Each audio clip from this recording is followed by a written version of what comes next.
represent House District 63, which is part of Auburn. Welcome, Representative Carmichael. Morning, I'm Representative Mickey Carmichael. I represent House District 137, which is parts of Hancock, Washington, and Penobscot counties. All right, Representative Gramlich. Thank you, Senator. I am Lori Gramlich. I represent House District 13, which is Old Orchard Beach. And Representative Hanley. Is he with us? Yep, there we are. Good morning. I'm Jeff Hanley. I represent District 87, which is Pittston, Allen, Wiscasset, and Randolph. All right, and Representative Kryzak.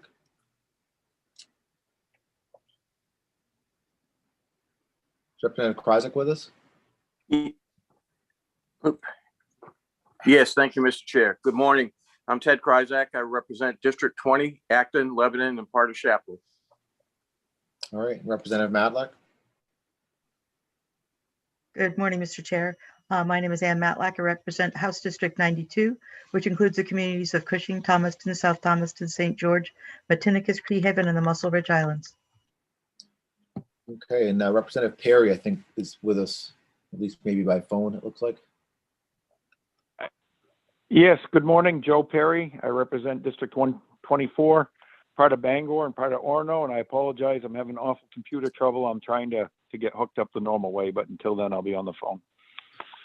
All right, Representative Sachs. Good morning, everyone. My name is Melanie Sachs, and I represent District 48, which is Freeport and part of Pownell. Thank you.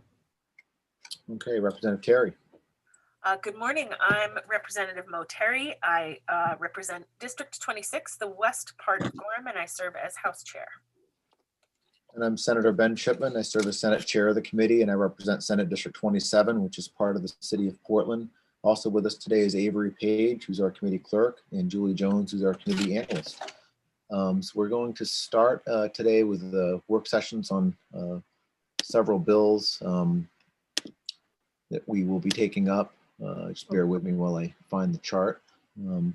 Senator, I think we're going to start with the budget. Oh, right. Yeah, that's right. I'm sorry. So we're going to start with the biennial budget, the portions of that regarding taxation, and go through that so we can report back to appropriations, and then we'll have work sessions on about 5 bills. So with that, I'll turn things over to our analyst, Julie Jones, to walk us through the sections of the budget. Okay, thank you. I have 2 documents. One is the chart that presents the items under your consideration in kind of a summary format. And then I have the sort of raw document, the report back template that we received from the Appropriations Committee on the way that contains the actual language in the bill. I'm not really sure what the best way to go through it is, but I think maybe I'll start with the chart and we'll see. It's difficult for me to switch screen sharing from one to the other. So if we can do one, I think that'll be the easiest. I also, when I looked, you have talked about the budget in an earlier work session, and then we sort of got busy with bills and haven't gotten back to it yet. When I went back and looked at my notes, I was a little confused by some of my notes, so I did the best in trying to interpret them. I know you voted on several items at the last meeting, and I'm not sure I got them correct. So when I pull up the chart, some of the things are going to be in question marks. They will need to be verified just to make sure that they are in fact what you recall doing previously. So now I'm going to screen share. This is the budget chart that was emailed to you last night and is available online in the Taxation Committee materials web page for those who didn't get an email. Can everybody see it? The chart? Yes. Senator Chipman, do you think we should have all the folks from MRS join us for this part of the conversation? Yeah, that would be great. If we have any questions on parts of the budget, that would be great if they can be with us. Avery, can you let everybody in? And while Avery's, everybody in the attendees list? Well, it looks like all of our main revenue service folks. Do you know who everyone is? Yeah. Okay, terrific. Good deal.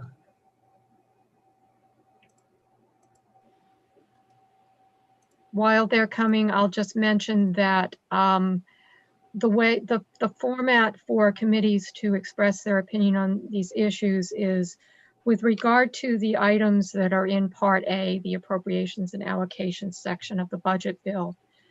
The Appropriations Committee wants to know what your vote is with regard to the initiatives that are provided.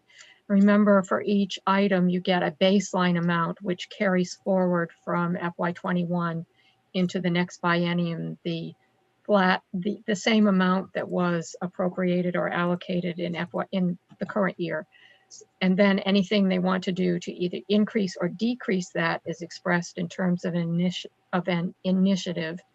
So you can comment on the baseline if you want to, but Appropriations Committee doesn't need for you to do that. What they are looking is for what your opinion would be on any of the increases and decreases in an initiative. That's hard to say. So the chart, the template, if you have printed or are looking at the template on the initiative, has as a place on it for the report back template that says committee vote, which is you, and then AFA vote. So they use that format when they're going through it to do their votes. They will have something that also tells them what your vote has been on the initiatives. Okay. So Julie, so everywhere where it's highlighted is where we would need to vote? The highlights, the yellow that I've highlighted here is, I've highlighted it because these were votes that I think that you had taken earlier, but that you see there's question marks beside them. So the first one on the list, and I mean the red, the page numbers down here, where the first one on the list is the Property Tax Review State Board. That is page 14 on the template, report back template, which I sent out to you last night. Unfortunately, these things keep moving around, so they keep getting different page numbers. This page number is one that I have written in on the template. So when you see page 17 for the Property Tax Review State Board, reason it's on the first on the list is because it used to be first on the list. When you had the public hearing, it was the first thing that was on the list for being heard. However, in the report back template, for some reason, it's on page 17. There seems to be a little bit of confusion, Julie, about whether we actually did vote on these things. So yeah, I was saying when I looked at my notes, I was not, I think my recollection is that you voted on some of them, but for instance, I had written down in my notes reference 3, 4, 5, and 6 that you voted on. I'm guessing that these were referring to the numbers over here in the left-hand column, which is simply my way of identifying the items separately. Each one has its own number in that left-hand column. Well, I'm just wondering if it would make sense to just vote on everything again, just so everybody's on the same page, because there's some members that yes, don't remember. I think so. Why don't we just go through each one and we'll just take a quick vote on Okay. each one today so that everybody's clear. Okay. Is any objection to that? Seeing none, so yeah, let's do that. Okay. State Board of Property Tax Review is allocation of funds for operating the State Board of Property Tax Review, which here's various property tax appeals relating to state valuation and current use programs like tree growth and farm and open space and a few other issues. The baseline is $86,500. That's the amount carried forward, the same amount that was in FY21. And there is no initiative to change that amount in this year. So we should vote on this, or we don't need to vote on this? You do not need to vote on this one. You Okay. can if you want to. No, that's okay. You know, if you do not vote, it will just be assumed that you're okay with it. Yeah, so we'll just vote on the ones where there's a proposed change. I mean, if somebody wants to propose a change, even though it's essentially flat funded as a recommendation, I guess we can entertain that. But if nobody's proposing any changes or anything, then we'll just take up the ones where there's a change proposed? Yes. I mean, I think Okay. it would go to Appropriations Committee with the committee has no recommendations for change on Right. the ones that, on those ones like the Board of Property Tax Review where there are no initiatives. Okay, I think probably like in the cover memo would say, you know, the committee has no recommendations for change with regard to the ones where there are no changes proposed. all right. Is that okay? Yeah, I think so. We don't have, nobody's objecting, so I think we're okay Mr. with Chair, that. Yeah, go ahead. if there are some items that we want to vote against, not change the amount, but vote against them, then we should have a vote on those. Yeah, I mean, we can just vote on everything if everybody's would be more comfortable with that. So there's no assumptions at all. We can just vote on every item. Does that seem okay, Representative Krajicek? Yes, it does. Okay, so why don't we do that then? So we've got, Julie just reviewed the first item. There was no recommended change. All those in favor?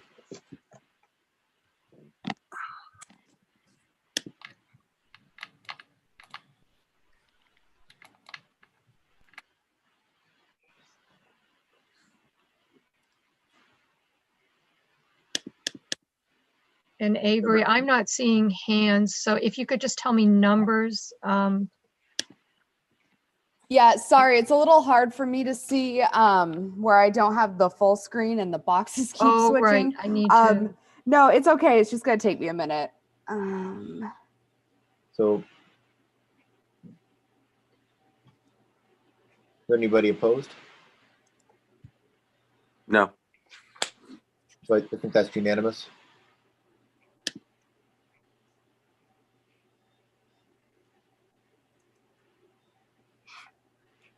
Okay, but we don't have everyone here. So for who's here, it appears to be unanimous. I have Senator Chipman, Representative Terry, Representative Collings, Representative Gramlich, Representative Matlack, Representative Sachs, Representative Kryzak, Representative Bickford, Representative Hanley, Representative Carmichael. Am I missing anyone? So is that 11? I'm here now. I Representative Perry votes Oh, yes. okay. voted for it.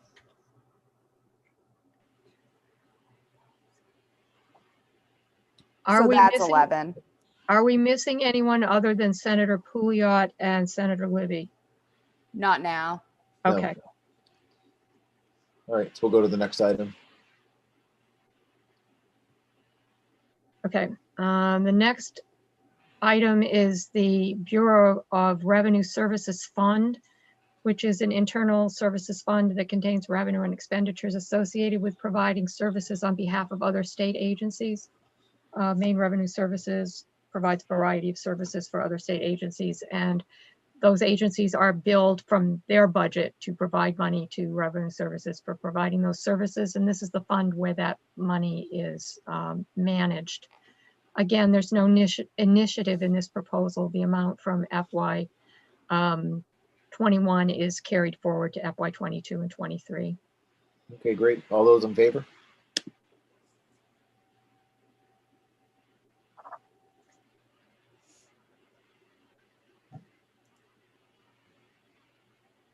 Representative Kryzak, can you just come on camera?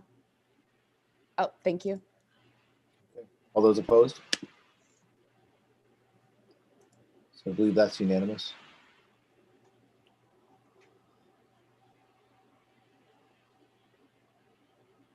Okay, the third item is county tax reimbursement. This is an item related to the Maine Revenue Services management of the taxes in the unorganized territory. Motor vehicle and watercraft excise taxes are collected in the unorganized territory. The money goes into or is collected by Maine Revenue Services. What this item is doing is authorizing Maine Revenue Services to pay those money over to the counties. The counties are required to fund municipal services provided in the unorganized territory in those counties. So it is part of the the tax system for the unorganized territory for motor vehicle excise taxes in this point. Other items you'll consider later on have to do with property taxes.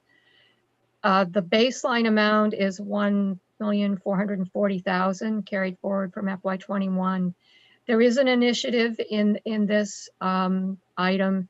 It's adjusting to accommodate for increased motor vehicle excise taxes and watercraft excise tax in the unorganized territory, $560,000 in FY22 and FY23.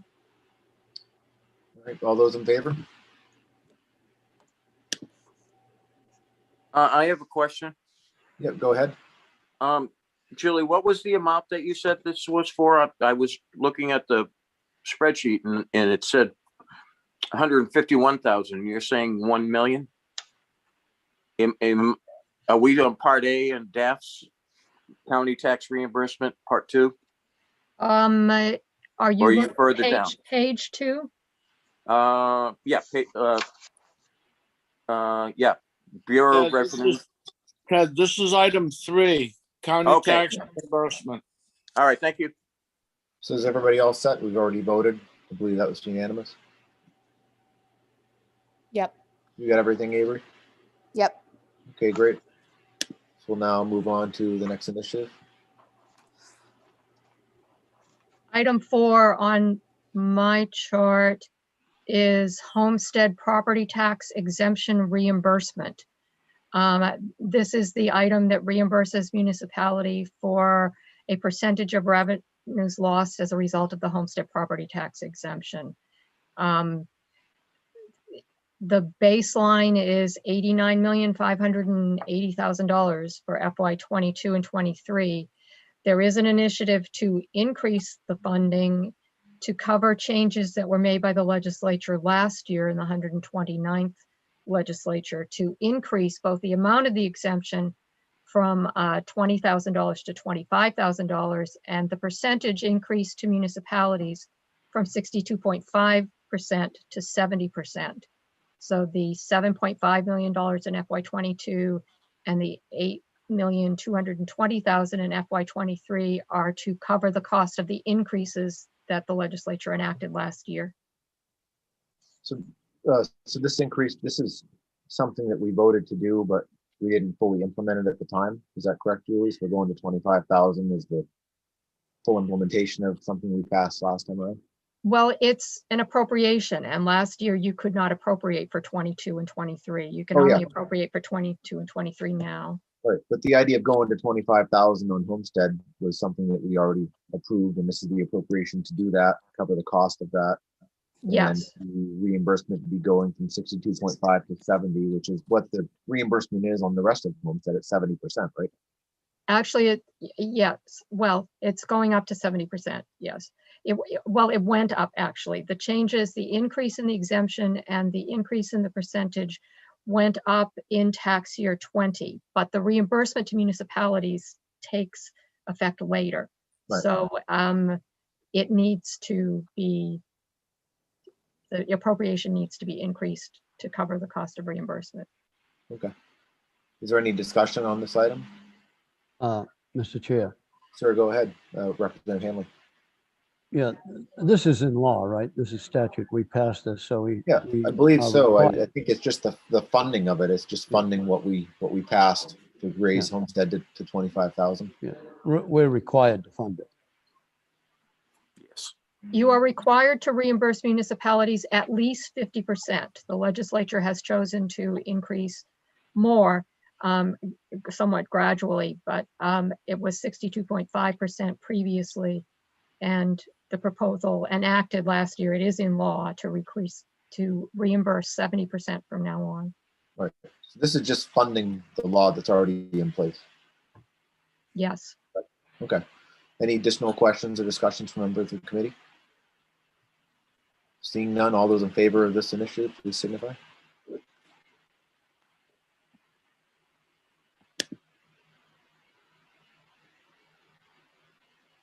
I think I have a unanimous vote.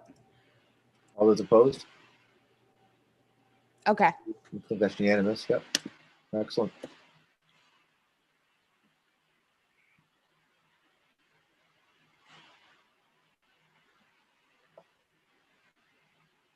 Item 5 Yep. is the funding for the Maine Board of Tax Appeals. This is the group that you'll have confirmation hearings on in a couple of weeks.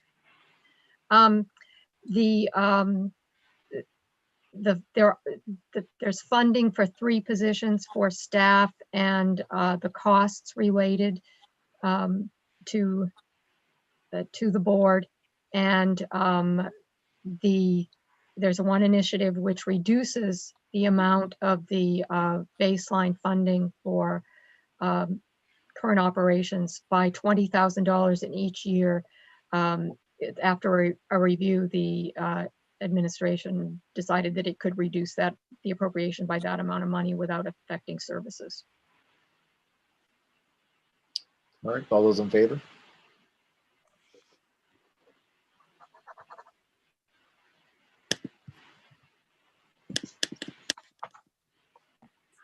Looks like another unanimous vote. All right, that's unanimous.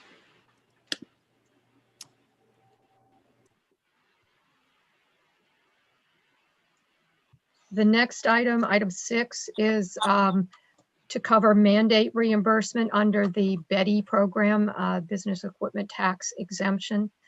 A provision of the Constitution requires the legislature to reimburse for mandated costs for newly enacted laws that require municipalities to spend additional money. In this instance, this is the reimbursement for the administrative costs for municipalities, which are not high. The amount carried, the baseline amount is $19,079. There is an initiative to provide additional funding of $1,403 in each of the fiscal years of the next biennium, and to cover the amount mandated for costs. Any discussion? Representative Matlock? Your hand's up. Do you have anything? No, my apologies. I forgot to lower my hand. Okay. All those in favor of this initiative?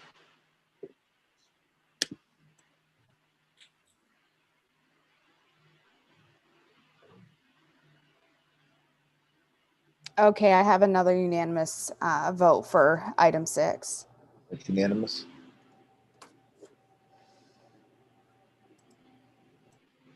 Number 7 is reimbursement to municipalities for the renewable energy facilities property tax exemption.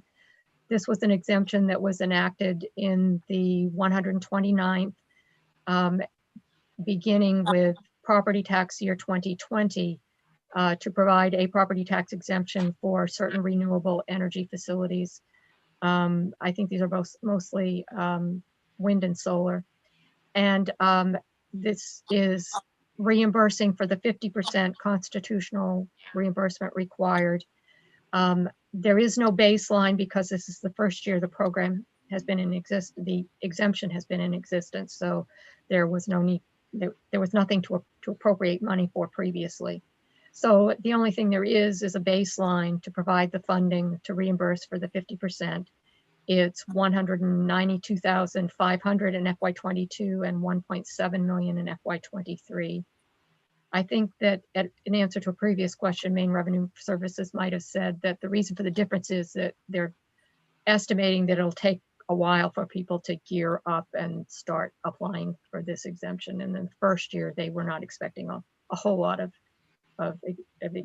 exemptions to reimburse for, but many more in FY23, potentially. All right. All those in favor? Could I have a question, Mr. Chair? Yeah, go ahead. So the reason that they went from 200,000 to over $1 million is because of projects that are being made now and will be tax exempt in probably 2022. So that's why they had that huge increase. Is that correct? I think if we have Mr. Lacy here for Maine Revenue Services, that he would be the one to answer that question. Yes, yeah. So because this was the first year, Next year, we anticipate there's going to be both an increase in projects and also an increase in people's awareness of the program. There'll be more outreach by assessors, et cetera. So it'll be a combination of both more projects and more people applying and being aware of the program. So. Okay, thank you. Any additional questions? Seeing none, all those in favor?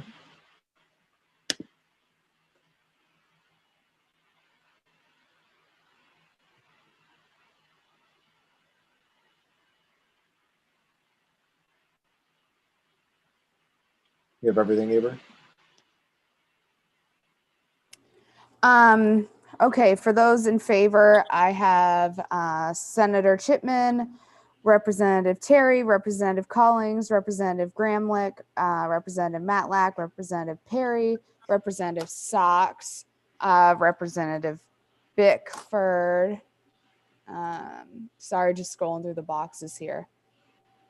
And those are all I have in favor. Okay, all those opposed? For those opposed, I have Representative Carmichael, Representative Hanley, and Representative Kryzak. Okay. All right, so let's go to the next initiative.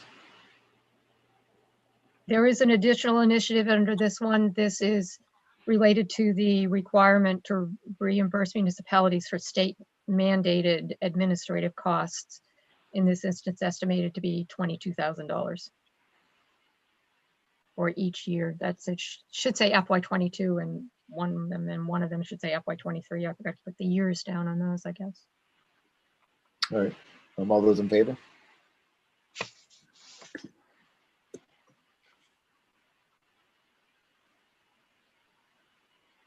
Looks like unanimous for item 8. All right.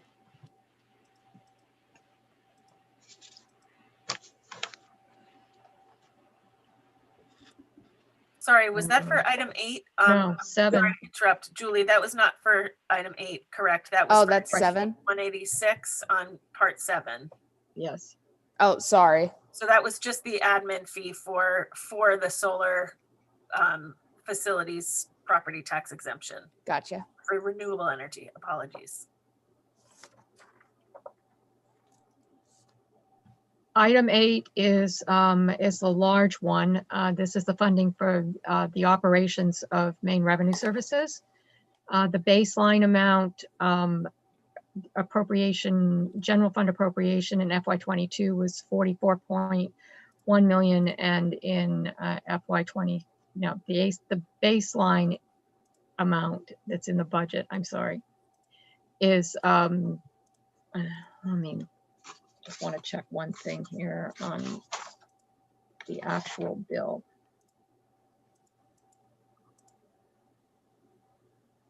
Okay, the amount appropriated actually appropriated in the current fiscal year was the 41,441,415. So it's almost identical to the amount that they have for FY22. And FY23 is 44.5 million on the baseline. The baseline varies when personal services are involved because they project increases, cost of living increases, essentially, for salaries and for benefits for employees. So that's why they go up slightly in each year on the baseline. It's no change in anything other than the cost of living increases that apply to personal services. The first initiative is to eliminate funding for the highway use tax evasion projects program. And they indicate in the notes on the initiative that that program was ended in 2016 and funding is no longer needed. So they would reduce that funding, which is the entire funding for the program, by $5,000 in each year of the biennium.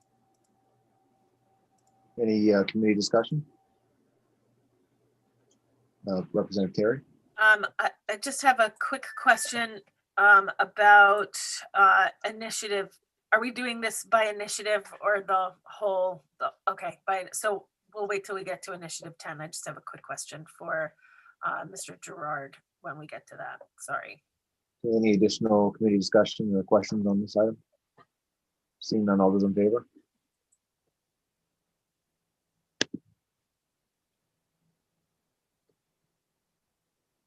Okay, now I have a unanimous vote for item 8. Right.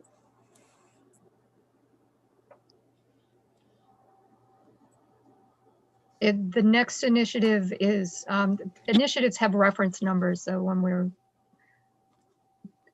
the next one is reference 10. The reference numbers come from the budget document, which is how the administration and the appropriations committee refer to them when they work on the budget. The initiative under reference 10 reduces funding to reflect one-time savings in technology and professional services that the administration is proposing to reduce their funding by $42.4 million in FY22 and $42.8 million in FY23. Any committee discussion? Representative Hanley, you have your hand up. You have a question? No, That's sorry, Terry. that was, Yes, thank you, Senator Chipman. I do just have a quick question about that. I wanted to make sure that if I remember this correctly, that this part was for the computer system cost, the new computer system costing a little bit less than we had anticipated by eliminating some contracts. Is that right? Maybe Mr. Gerard. While he's getting ready, I should also mention that, you remember the last time we looked at this chart, there were a number of instances where I had gotten the figures into the wrong columns, essentially. This is one of them. It is not 42 million. It is 1,714,000. It should be the numbers in there, not the 42 million figures. Okay. Mr. Gerard's probably had a heart attack thinking he's going to lose 42 Well, million. I I'm figured, sorry, Jerome. I That's the figured total column. just I got in the wrong place. Can you hear me? Julie, as you can probably see, I'm flipping through going, I don't think it was 42 million. No, it's 1,700,000. I'm sorry, Jerome, and we can hear you now, I think. I'll stop talking. Okay. The cost incurred for doing the due diligence for the new project was in our baseline. Project management folks, temporary staff, programmers, that cost will be moved to the certificate of participation for the next biennium, and will be completely fully funded through that financing, which we had anticipated. That was part of the $46.4 million of financing allowed for the project. awesome. Thank you very much. I appreciate you Any additional committee reminding discussion? my brain. Any additional committee discussion or questions? Seeing none, all those in favor of this initiative, please signify.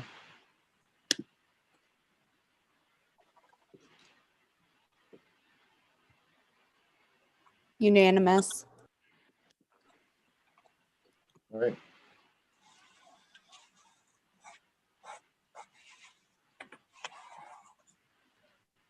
The next one, item 9, is reimbursement for the property tax exemption for certain snow grooming property. This is again the constitutional 50% reimbursement requirement due to the property tax exemption for certain snowmobile trail grooming equipment. It has to be certified, but the equipment has to be certified by the Department of Inland Fisheries and Wildlife, and it has to be used for the maintenance of trails that are open to the public. So the baseline amount is $30,000 a year.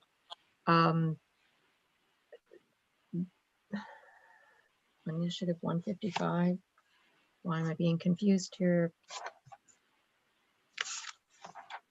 Oh, it's because it's separated by the page break here. The amount increase, they're, sorry. The initiative is to provide an increase to cover the cost. So it's been estimated that they need more than the 30,000. So the amount is the 3,120 down here on the next page for FY22 and 23. Julie, that shows us a savings of Representative Bickford, It please. reduces, it's a decrease. Right. Thank you. Thank you, Representative Bickford, for pointing that out. Just a reminder, if members could address questions through the chairs, that'd be appreciated. Any additional questions or comments from members of the committee? Seeing none, all those in favor of this initiative?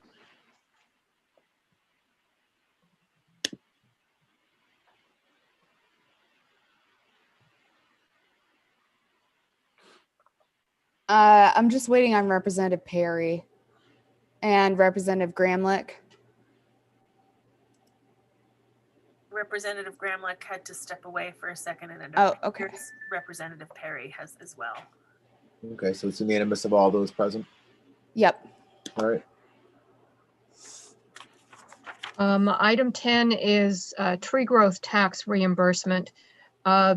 This may sound like it's similar to the 50% reimbursement, but it's completely different.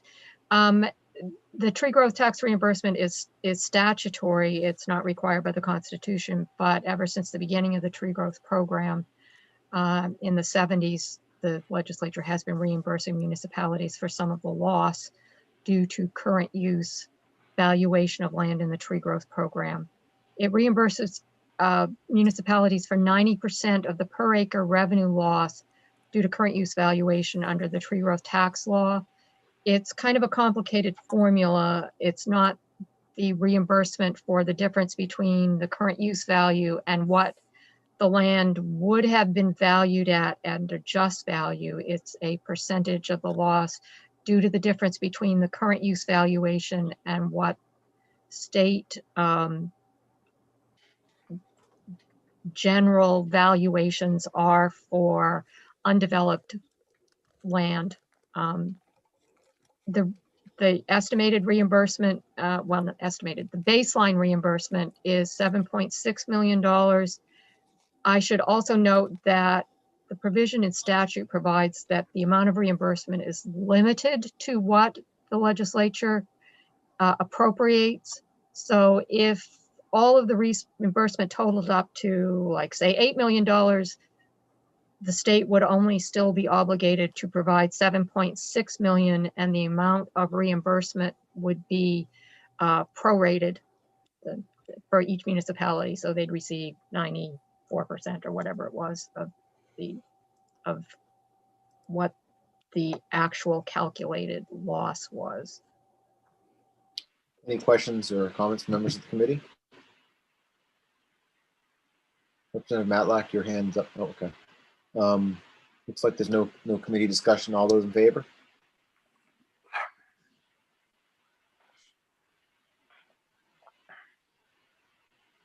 Okay, for those who are here, I have a unanimous vote.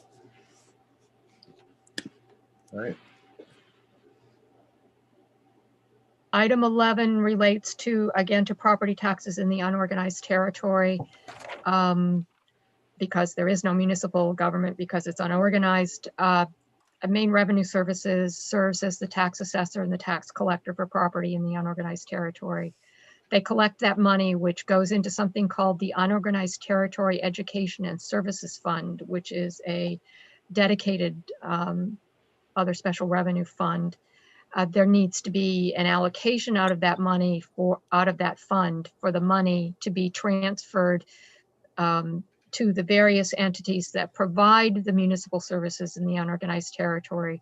Some of these, for instance, education, are provided by the State Department of Education. It actually is the school district for the unorganized territory, and it provides, I mean, they used to have schools. I don't know whether there's any schools anymore, but they pay for the education of students in the unorganized territory. There's some money that goes for fire protection to the state, and some money for a couple of other things. Money also goes to the counties. Each county is responsible for a variety of local services like road maintenance and waste collection and things like that. So you will, the unorganized territory, the legislature is responsible for funding the unorganized territory.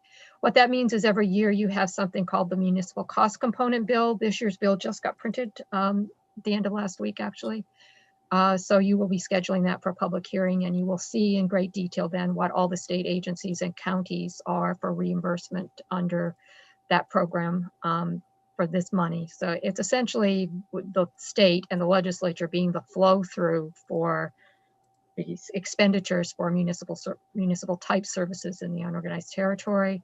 There are no initiatives. It's the same amount carried forward. When you have the bill, you'll determine an amount of money, and that's what it will actually be.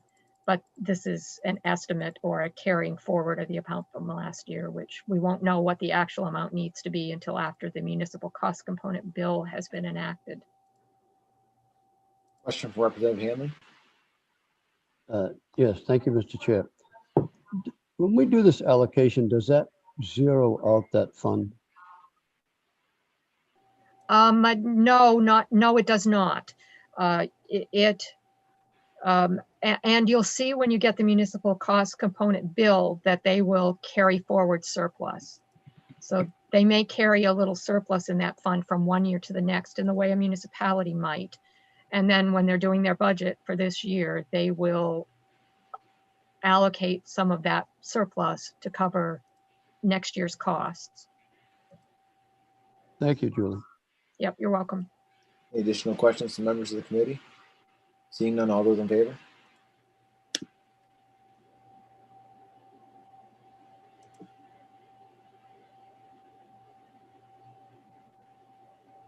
Okay, I have a unanimous vote.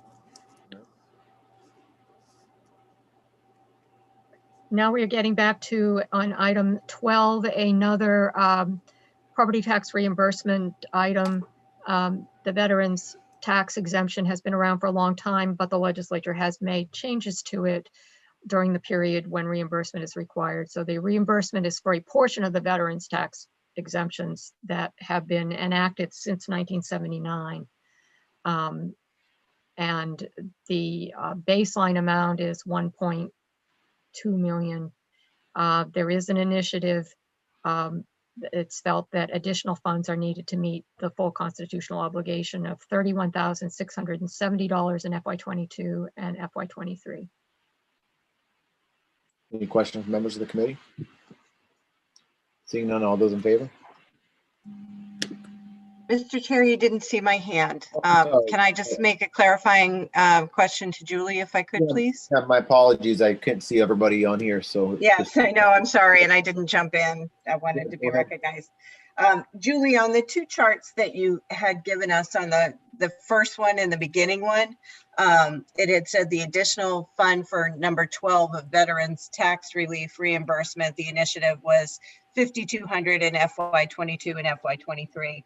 I see in this one, the numbers for 12 and 13 have been changed. I just want to know which chart, which ones Yes. go with which one. Yes, So you're is- right. I mentioned that there's awkwardness in things changing from one document to another before they get to us. And this is one instance. In the previous version, what in this chart is item 13, which is veterans organizations like VFW, property tax reimbursement. That's the one with the 5,200. This one, Okay. item 12, is for veterans tax exemption reimbursement. In the previous document, they were presented to us in a reverse order. The organizations came first and then the veterans. But in the current document, for some reason, the veterans are now first and the organizations are second. I don't know. I did it like the document that we have, so I put it in that order.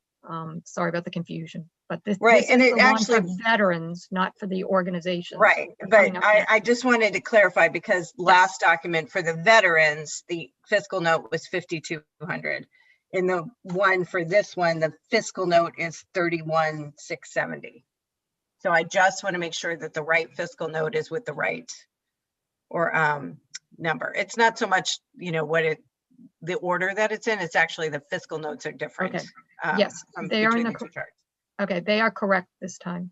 Okay, thank you so much. I just want to know which version to keep and which one to throw away after this is all. Yes, if you, I also sent out the document that is the Part A appropriations section. So that's where you could verify it. If you look in that, it will show you that those are the amounts for those items. Okay, No questions from members of the committee? Seeing none, all those in favor?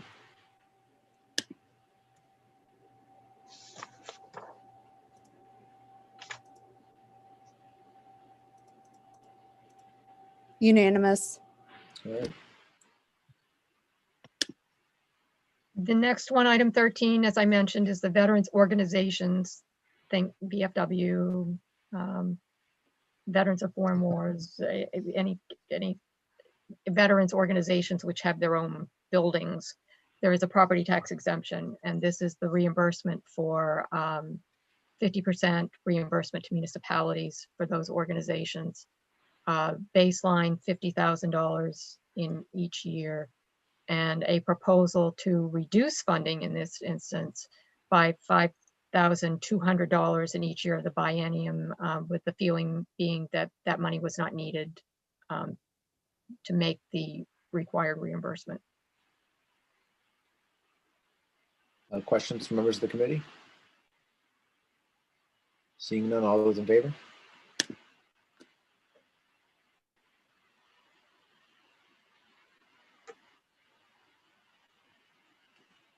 Looks like another unanimous vote. All right. And last but not least of the property tax exemption reimbursement provisions, waste facility property tax, otherwise known as manure sewage pits. This reimburses municipalities for 50% of revenue loss due to the property tax exemption for animal waste storage facilities. $12,188 is the baseline. There is an initiative which proposes to reduce that funding by $1,268 in each year of the biennium, with an indication that it was felt that reimbursements could be made by reducing and still be reducing by that amount. So Julie, they'd still have enough funding to reimburse what they need to? Yes, that is their estimate. Okay. Any questions, members of the committee? Seeing none, all those in favor?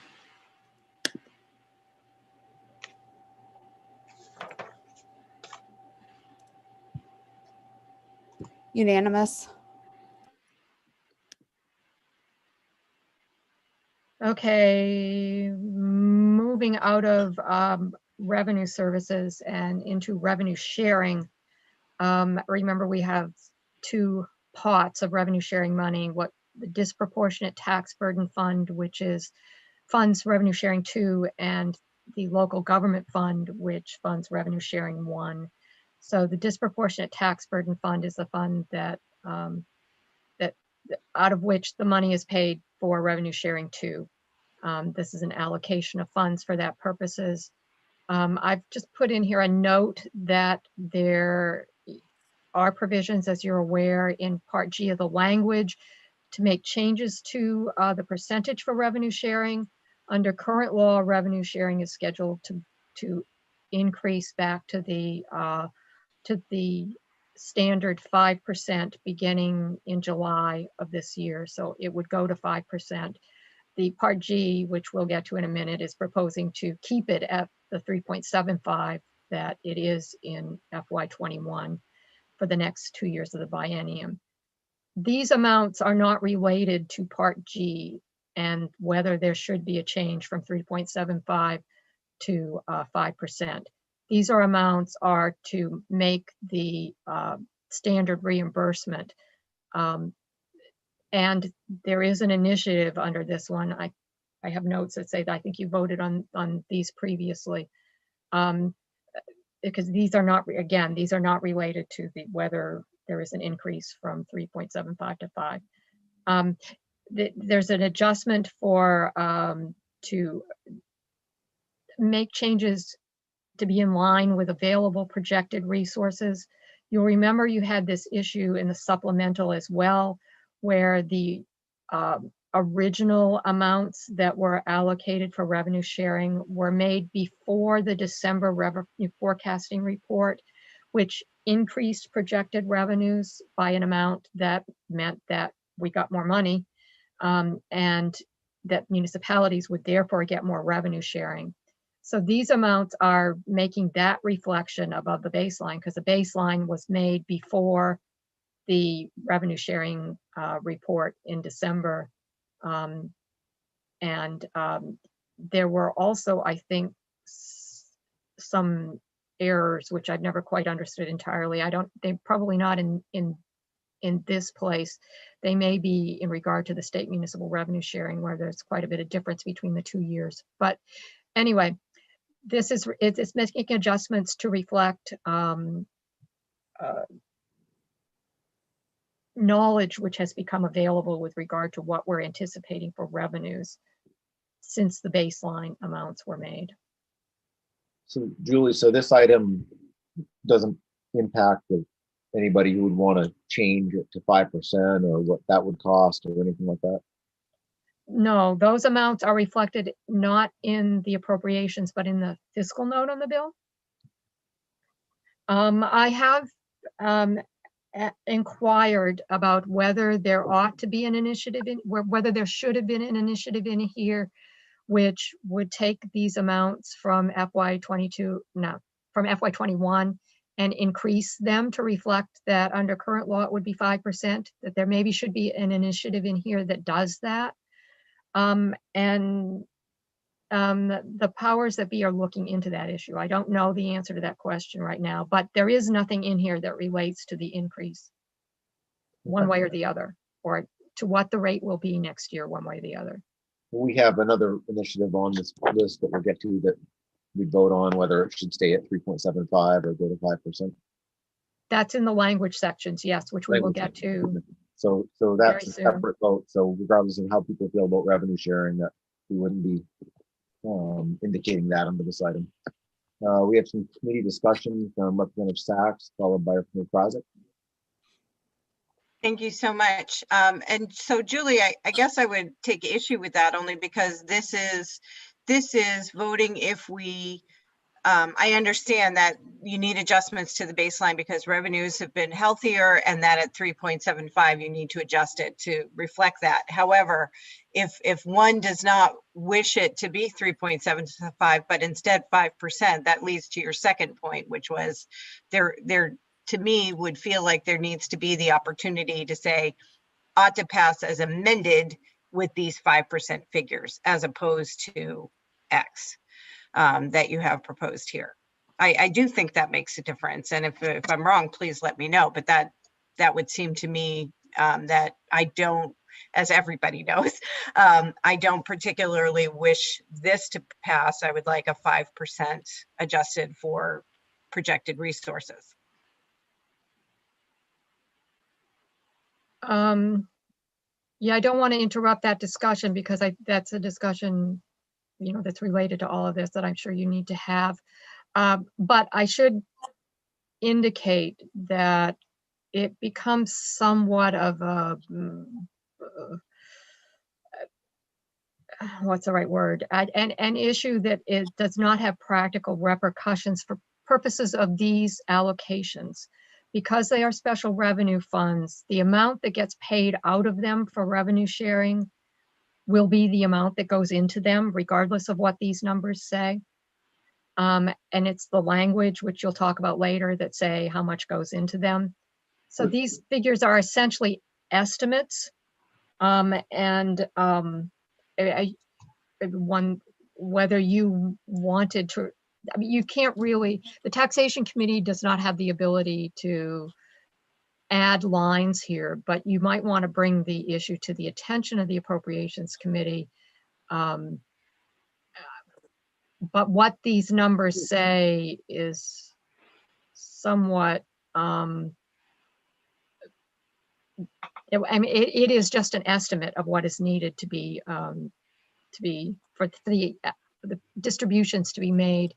But what the distributions that are made will depend upon what the words in the statute say. So Julie, this line item just authorize the distribution to be made. And so if we wanted to go with a higher percentage of, say, 5%, it would just automatically change these numbers to whatever that would require for a distribution.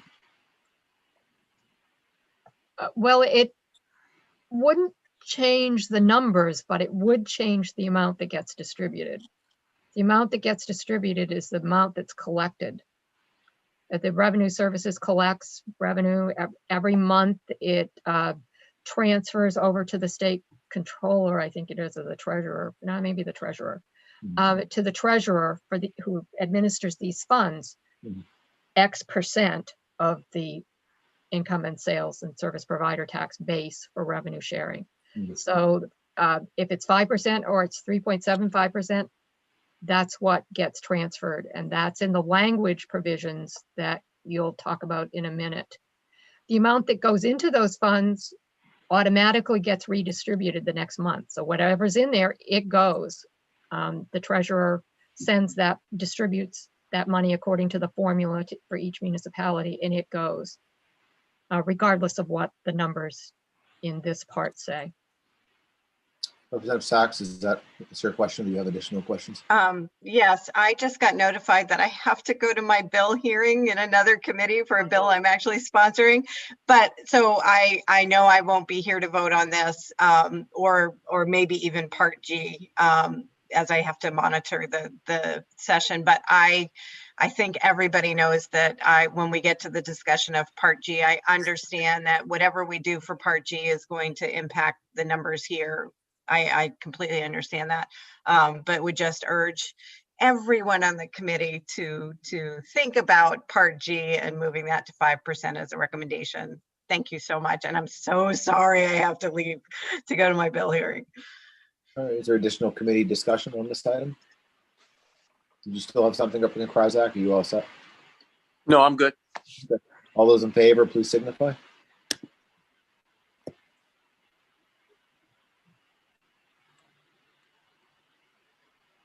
Unanimous. All right. So did we still have Representative Sachs on that one, or had she gone already? She left. Okay.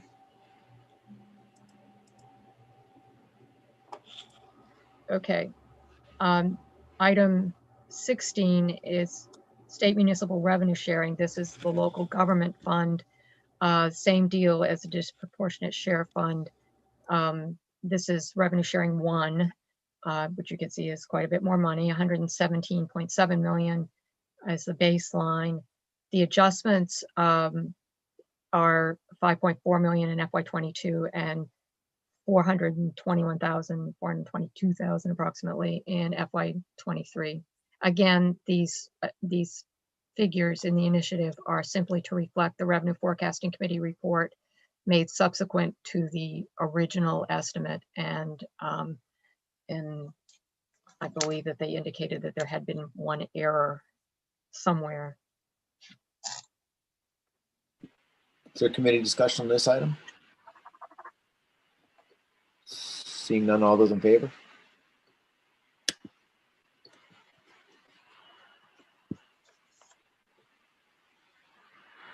Unanimous.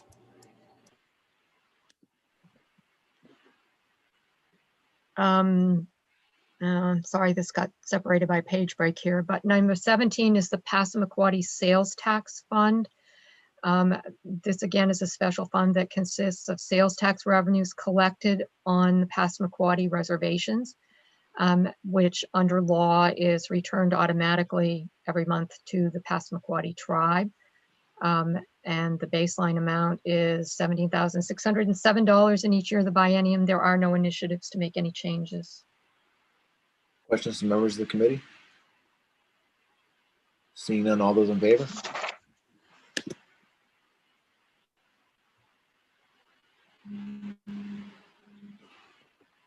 Unanimous. And finally, on the appropriations and allocations section, the property tax relief fund for Maine residents, a fund which existed, receives percentage of general fund unallocated surplus and a percentage of the amounts by which the general fund revenue exceeds the growth limitation, if it does in any year. The fund is used to provide payments to owners of homesteads in the state when the fund maintains sufficient funds to provide payments of at least $100. This was the payment that we received last year, or the year before, as a result of changes made by the legislature. It used to be collected to be used for potential income tax decreases, but it was changed a couple of years ago to instead be used for property tax payment relief payments. This initiative, this also relates to a language part in the bill which would repeal the fund and transfer the funds that are remaining in it to the general fund. There are also increases in other parts of the budget for, well, I don't even know. Let me take that one back. So the baseline is 206,000. There's about 300,000 in the fund, I guess. And this part F will provide that those monies are, that fund is repealed and that the monies be returned to the general fund. So there's no need for any money in future years because the fund would no longer exist if you enact Part F.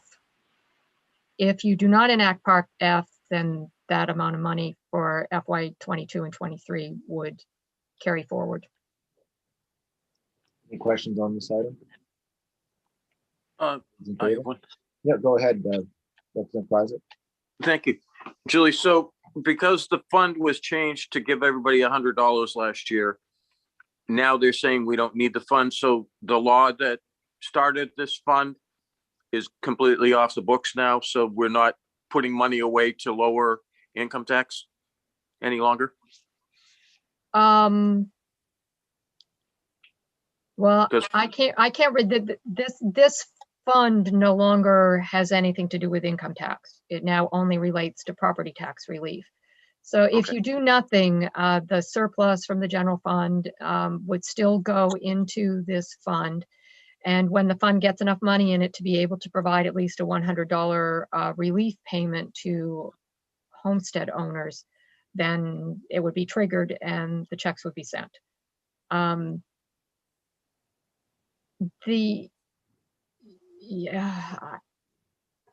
can tell you what's happening in terms of what the administration is proposing with regard to tax relief of any kind, other than to simply say that they are eliminating this fund and providing, I don't know, if you'll let me think about it for a minute. I may have some information somewhere or other about it is in Part F.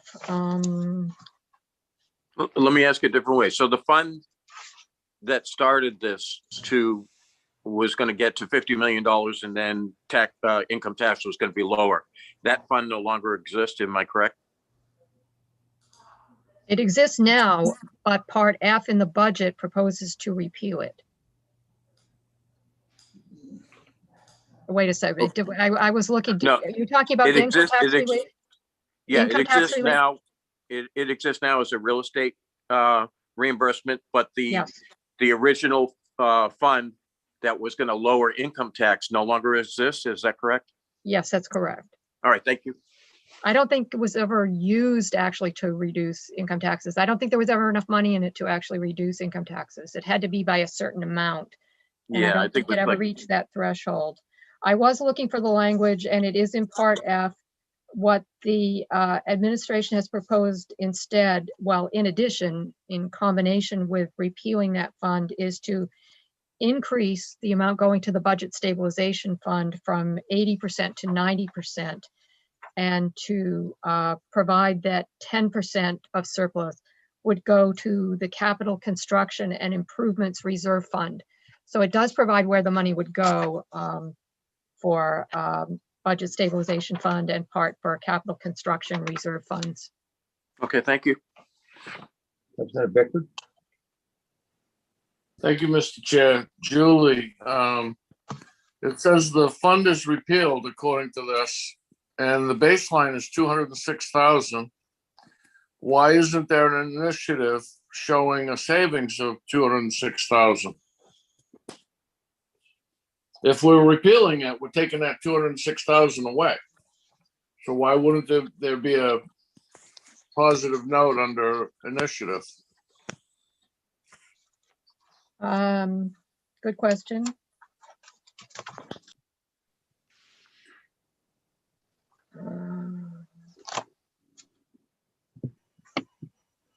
Mr. Chair. I think we did. Yes, go ahead, Representative get Matlock. that page. Yeah, I'm thinking that it would be reflected next year because this is reflective of current law or the current state of affairs, and we have not as yet repealed Part F. So this is where Correct. we are right now, and next year would show an initiative. No, it's showing an initiative now on the biennial budget because we're proposing to repeal it. And I'm not in favor of any tax increase to the homeowners. Mr. Chair. Yes, go ahead, Representative Terry. Representative Bickford, I believe that if you scroll down to Part F in your notes, it does take that 300,000 and transfers it into the general fund. So it's not an Okay. actual loss. It just gets transferred into something else. Okay, Yeah. thank you. Yeah, no problem. This is an instance where it's similar to the previous one where the Part A sections, which do the appropriations and allocations, are made without taking into consideration that there are language changes. So if it has those amounts as budgeted, but again, it's like the revenue sharing. If there's no money going into those funds, there's no money to be used, and it's being repealed anyway with the language. So although that language would be there, I think probably in the next budget, you'll get something to not have it be there anymore. But if you don't repeal it, for instance, if Part F does not get enacted, then that money needs to be there. Which is in the baseline, right? Already. Yes. Yes. Okay, No thank you. questions or comments, members of the committee? Any additional discussion? We ready to vote? All those in favor?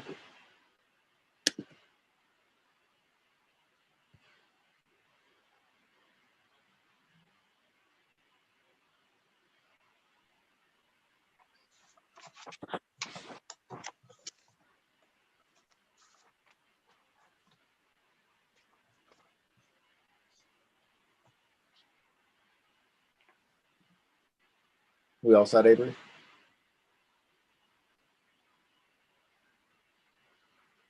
Avery? Sorry, I didn't realize I was still muted.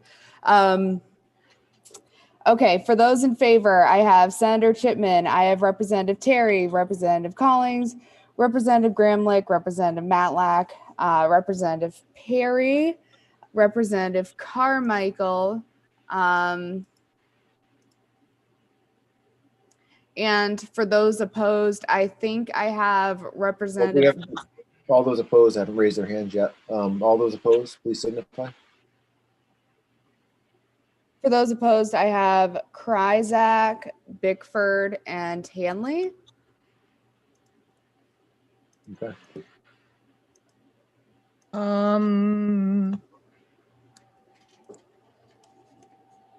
It gets a little confusing. The people who are opposed wanting to have this provision removed from the budget, so there'd be nothing in there at all with regard to the property tax relief fund? I mean, this is proposing no changes. It will leave it exactly as it is. I thought this was, sorry, Mr. Chair. Yes, go ahead, Representative Kryzak. I thought this was proposing to take the $300,000 and put it into the general fund. Is that the next one or is that this one? Yes, that's the Oh, next one. That's in Part F in the language, which we're getting to in a minute. Okay, then I'll change my vote to yes on this one. Let's just vote again if there's some confusion. So all those in favor of this initiative, please signify by raising your hand.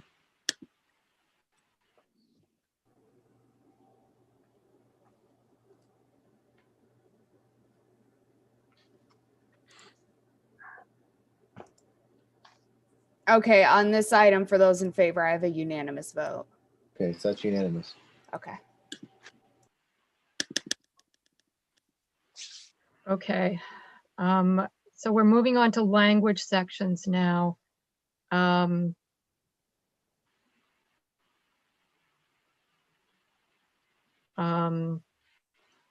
Part H is the part of the bill which proposes to expand the service provider tax to apply to digital audio visual and digital audio services.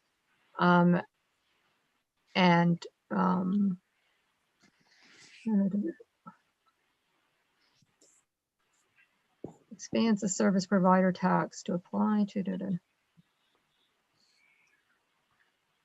which are transferred to the end user with the right of less than permanent use. So it's essentially, I think, a complicated way of basically saying what most of us would think of as rentals or a one-time use of a particular digital, audio, visual, or audio services. Currently, items of this type that are sold in a cassette form or some sort of physical form are taxable, and subscriptions, I think, are taxable. Oh, okay. Satellite service provider tax applies to cable and satellite TV and radio, and the physical rental of DVDs and audio media. Sales tax applies to DVDs and CDs. So the increased revenue is 3.85 million in FY22 and 5.98 million in FY23. And if you have questions about this one, I'm obviously rambling, so they should be directed to Maine Revenue Services, I think, probably. Questions from members of the committee? Not seeing any. Is everybody all set? for Mr. this Chair? item? Yep, go ahead. Yeah, Go ahead, does Representative this, Private. I'm sorry, did you call on me? Well, yeah, you can go ahead, Representative Hanley, and then we'll hear from Representative Crozet. Okay, does this, when you rent a video on TV through the internet, does this cover that, this tax?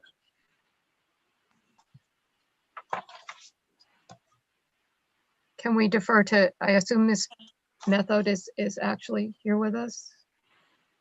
I can't see who's in the, Yeah, the Maine Revenue Services with us. We can maybe hear from them. Yes. So your question, Representative Hanley, was whether or not when you rent a video on television, whether or not that is subject to tax.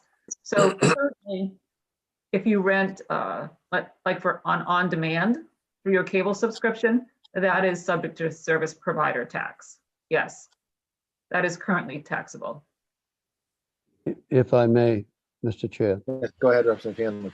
All right, I understand that you can have a contract, but you can rent individual movies on TV for a fee. Does that also get taxed under this? It depends upon the medium through which you're renting them. If you're renting them through your cable subscription, then yes, they are subject to service provider tax. But if you're renting them currently through a streaming provision, they are not currently subject to service provider tax, and this would make those subject to service provider tax. Thank you very much. Yep, go ahead, Representative Crozet. So this is a tax on Netflix and Amazon and streaming services like that. Is that correct? This is a tax on streaming services. That's correct. Thank you. Representative Bickford. Thank you, Mr. Chair.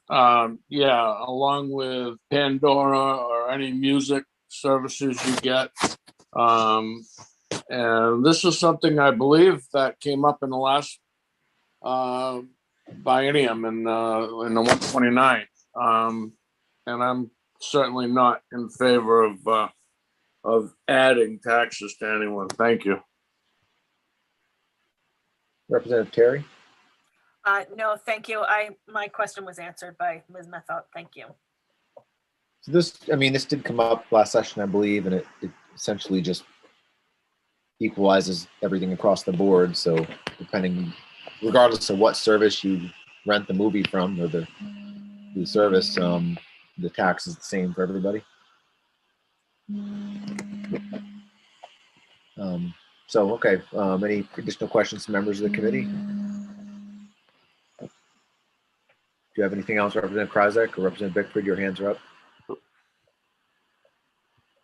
No, I'm good. Sorry. Mr. Chair, Yeah, go ahead, Representative Hanley.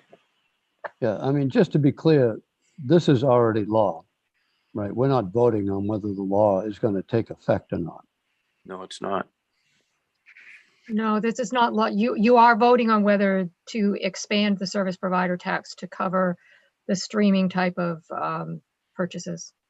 It's for all devices. So if you go on cable TV and you rent a movie, you're going to pay a tax. But if you go on Netflix and rent the same movie, you don't pay a tax. And this just equalizes it across the board. So everybody's taxed for the same movie, regardless of what service they rent it from. Okay, thank you. That makes sense. I mean, this did come up last session, I believe, in this committee as well. All right. So is everybody ready to vote on this initiative? All those in favor?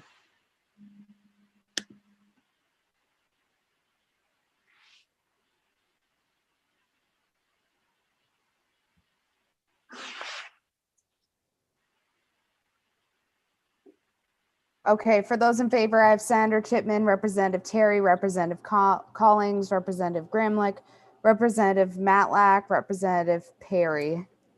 Actually, Opposed? Representative Gramlich is not voting yes on this part. Oh, I'm sorry.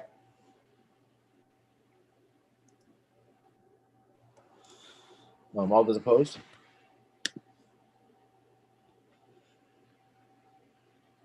For those opposed, I have Representative Krajicek, Representative Bickford, Senator Pouliot, Representative Gramlich, and Representative Hanley. And Representative Carmichael. Yep. Got it. Thank you. Right. Avery, is that 6 opposed and 5 in favor? 1, 2, 3, 4. Yes. Okay, thank you. The next item under language is Part R. Again, these are coming in the order in which they were given to us. Part R relates to tax expenditures.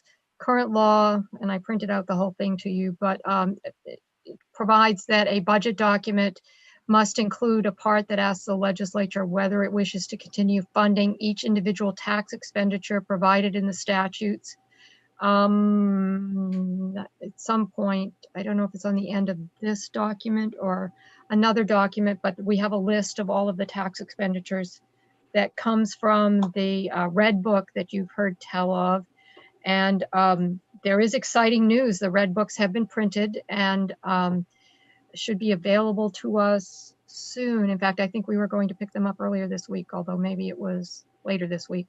But once we get them, we will get them to you the best way we can. We would probably put them in the mail, but we can talk about that later. But anyway, this is a provision in the budget that simply says the legislature is okay with continuing to fund those. It doesn't have any kind of impact upon your ability to make any changes to them in any other way you want to through legislation. But because law requires it to be in the budget document, this is it. All right, committee discussion or questions?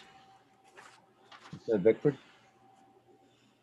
Thank you, Mr. Chair. My question is, if we move this in, then does that mean, and it goes through and it becomes part of the biennial budget, does this mean that every year or every biennium, the taxation committee or the committee of jurisdiction will have to go through every single tax expenditure and say whether we approve every one, or is this as a group? Well, this is essentially as a group. I mean, this is, the only thing this is saying right now, I guess, is that you don't, that you've seen the list of tax expenditures and there it is. You're not giving up your right to make any changes that you might want to make to them or review them. I mean, it doesn't require any additional review. We have the tax expenditure review process. And in fact, I think it's still in statute that when you receive the red book, you're supposed to look at it and decide whether you want to make any changes. And, you know, sometimes you have bills to make changes and sometimes you don't. So it's kind of, it's there because many years ago now, your predecessors decided that they wanted to have some recognition in the budget that there were these revenue losses, because the budget is basically appropriating a lot of money out, saying, go ahead, spend this money. And some people felt that there should also be a recognition that the state was losing money, if you want to look at it that way, from tax expenditures, from tax credits and exemptions and deductions and various things that reduce taxes were, some people thought, were in a way similar to appropriations, and therefore the legislature ought to just look at them. So this is sort of bringing it to your attention that, or the legislature's attention, that here they are, if you want to know about them. And when you're thinking about the budget, you can think about whether you want to do anything with these or not, just like you could think about whether you want to do anything with the appropriations in the other parts of the bill. My concern is the way it's written. It says, must include a part that asks the legislature whether it wishes. Sorry, hang on. I just got a call from it. Whether it wishes to continue funding each individual tax expenditure provided. It doesn't say as a group, it says each. And we have hundreds of tax expenditures. And I can't imagine how long that would take to go through each individual one, because it does say each individual tax expenditure. It does. I can read to you the language. It's one sentence. It's a short sentence. This is the total language that's in Part R. It says, in accordance with the Maine Revised Statutes, Title V, Section 116, and to the extent not otherwise provided in this act, funding is continued for each individual tax expenditure, as defined in Title V, reported in the budget document submitted to the legislature by the governor on January 8th in the first regular legislative session. So that's the red book chart, which is what was submitted. So it's saying you're continuing funding for them, which, like anything else that you do, is subject to any subsequent change you might want to make. Okay, I'm good with that. Thank you. Any additional discussion from members of the committee? All those in favor?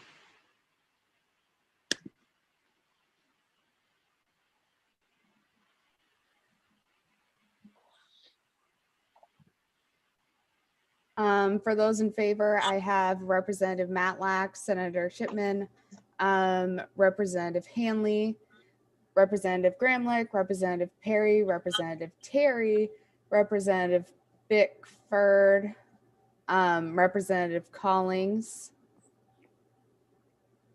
And those are all the hands I see. Opposed?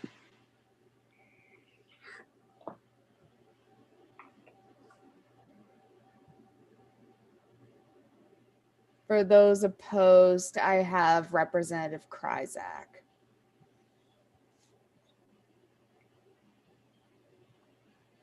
All right. Does Representative Kryzak want to make a different recommendation with regard to, is it just this provision shouldn't be there at all? Or is it something else? I don't think I can vote for it right now. I'd rather see the red book and know what I'm voting for. Okay.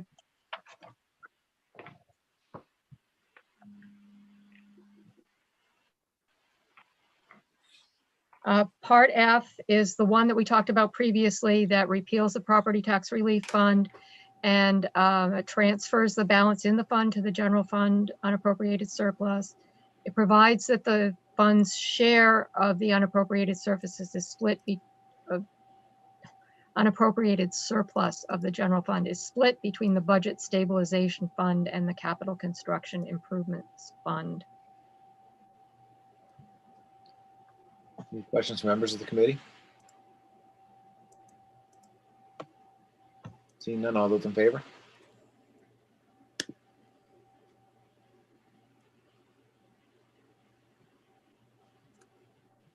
Okay, for those in favor, I have Representative Collings, Representative Hanley, Representative Terry, Representative Perry, Representative Bickford, Representative Gramlich, Representative Matlack, and Senator Chipman.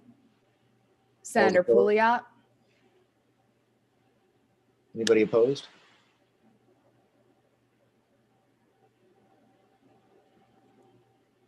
For those opposed, I have Representative Hanley and Representative Kryzak.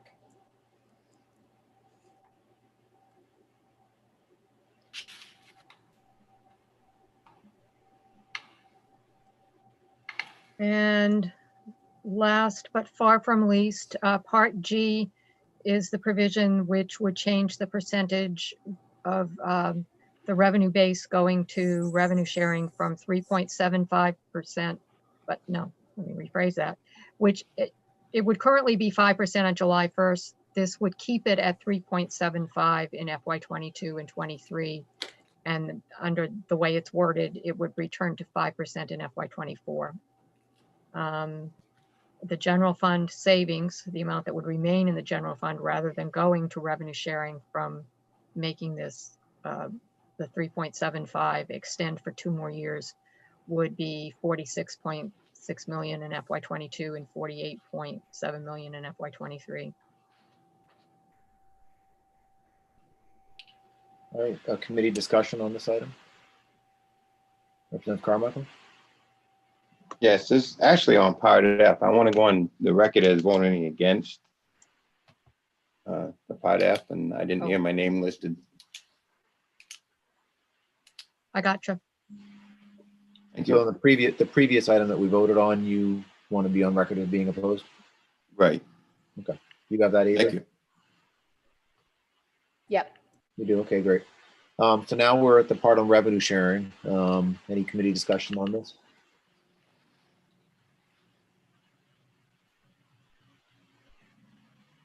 So this is where, Julie, if some of us wanted to propose keeping it at 5%, we'd do that here.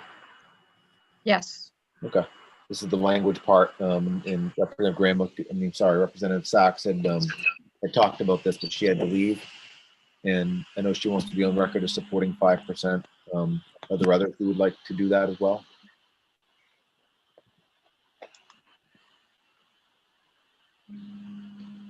Seeing no other committee discussion, I'd like to propose going to 5% on this, for this fiscal year, for both fiscal years of the biennium being at 5%.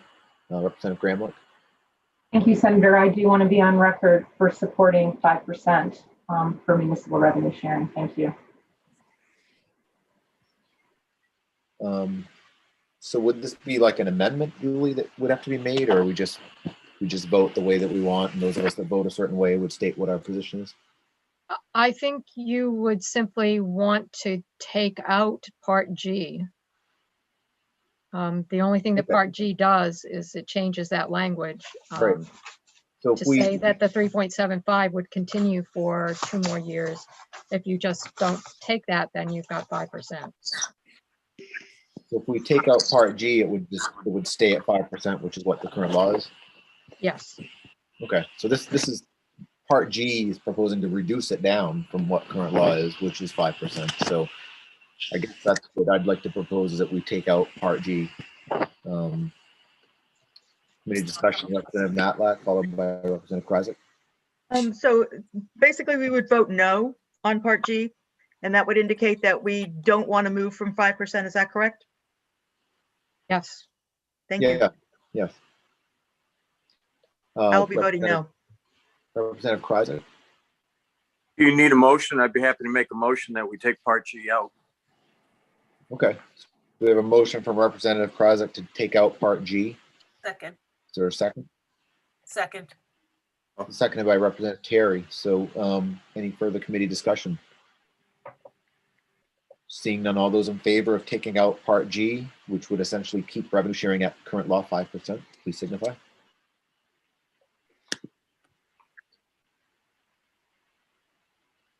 I have Senator Chipman, Senator Pouliot, Representative Terry, Representative Collings, Representative Gramlich,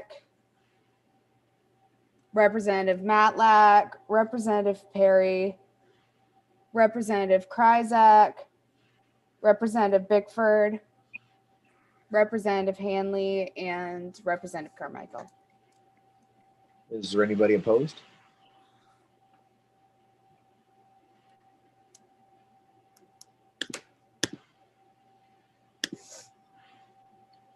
Looks like there's nobody opposed, so I guess that's unanimous.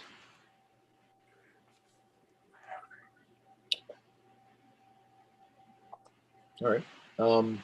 So does that complete our work on the budget, Julie, or is there more? I can't see the next page. Is there anything Oh, no, there is, that's the end. There is no next page. at the end? Okay, great. So that completes our work on the biennial budget. So we should now go into work session on the bills that we're scheduled to take up today. Everybody should have received some materials from Julie, a chart with the bills that we're taking up today for work session.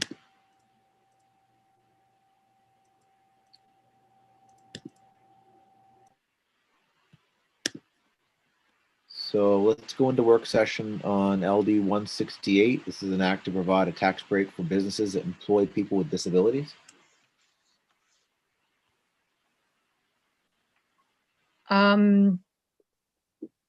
Yes, this is Representative Garen's bill. Can everybody see the chart okay? I got that up? Yes, okay. This was a concept draft, which said that it proposes to provide a payroll tax cut.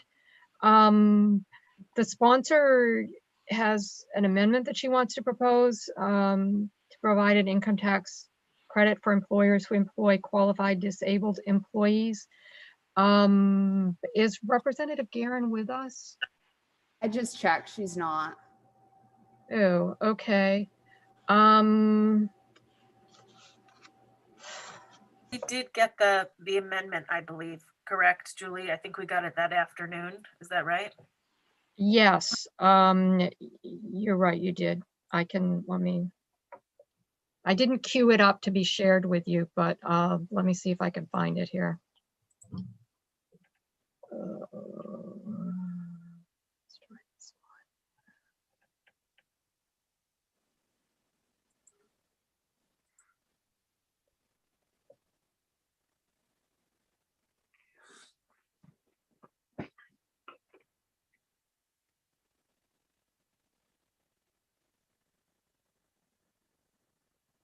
Are you seeing this now?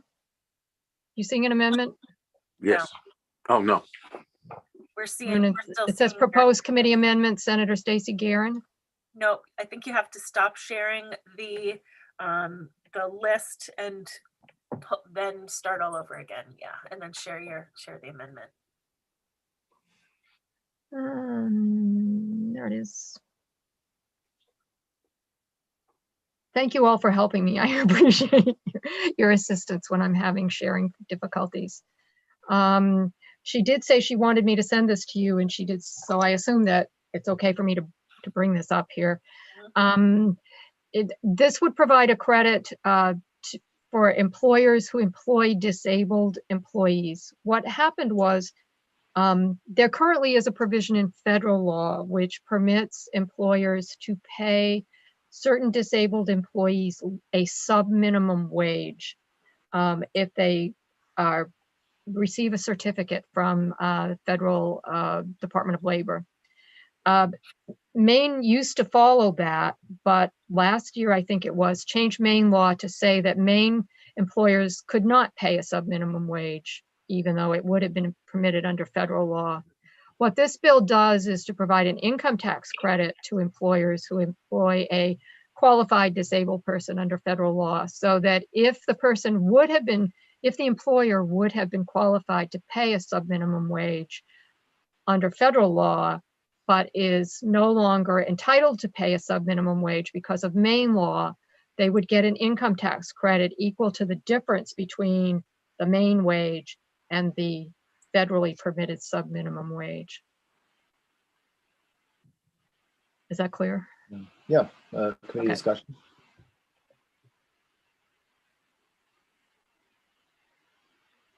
I guess if nobody else has discussion, I could just say right off the bat that I've got a few concerns about this bill. I feel like employers should be hiring folks that are disabled and hiring folks with of other in other situations equally, and treating everybody equally and giving them an equal chance for employment. And to not do so, I feel is discriminatory. So this, in my opinion, it feels like we're giving a tax credit to businesses if they don't discriminate, and they shouldn't be discriminating anyway.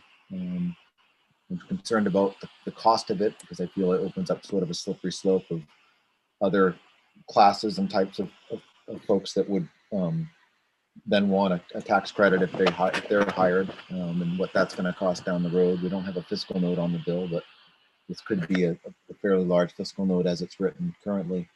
So I've got those concerns I just sort of put out there. Additional committee discussion, Representative Terry. Thank you, Mr. Chair. I just wanted to make the committee aware that the federal government is having a discussion at the moment and soliciting public comment on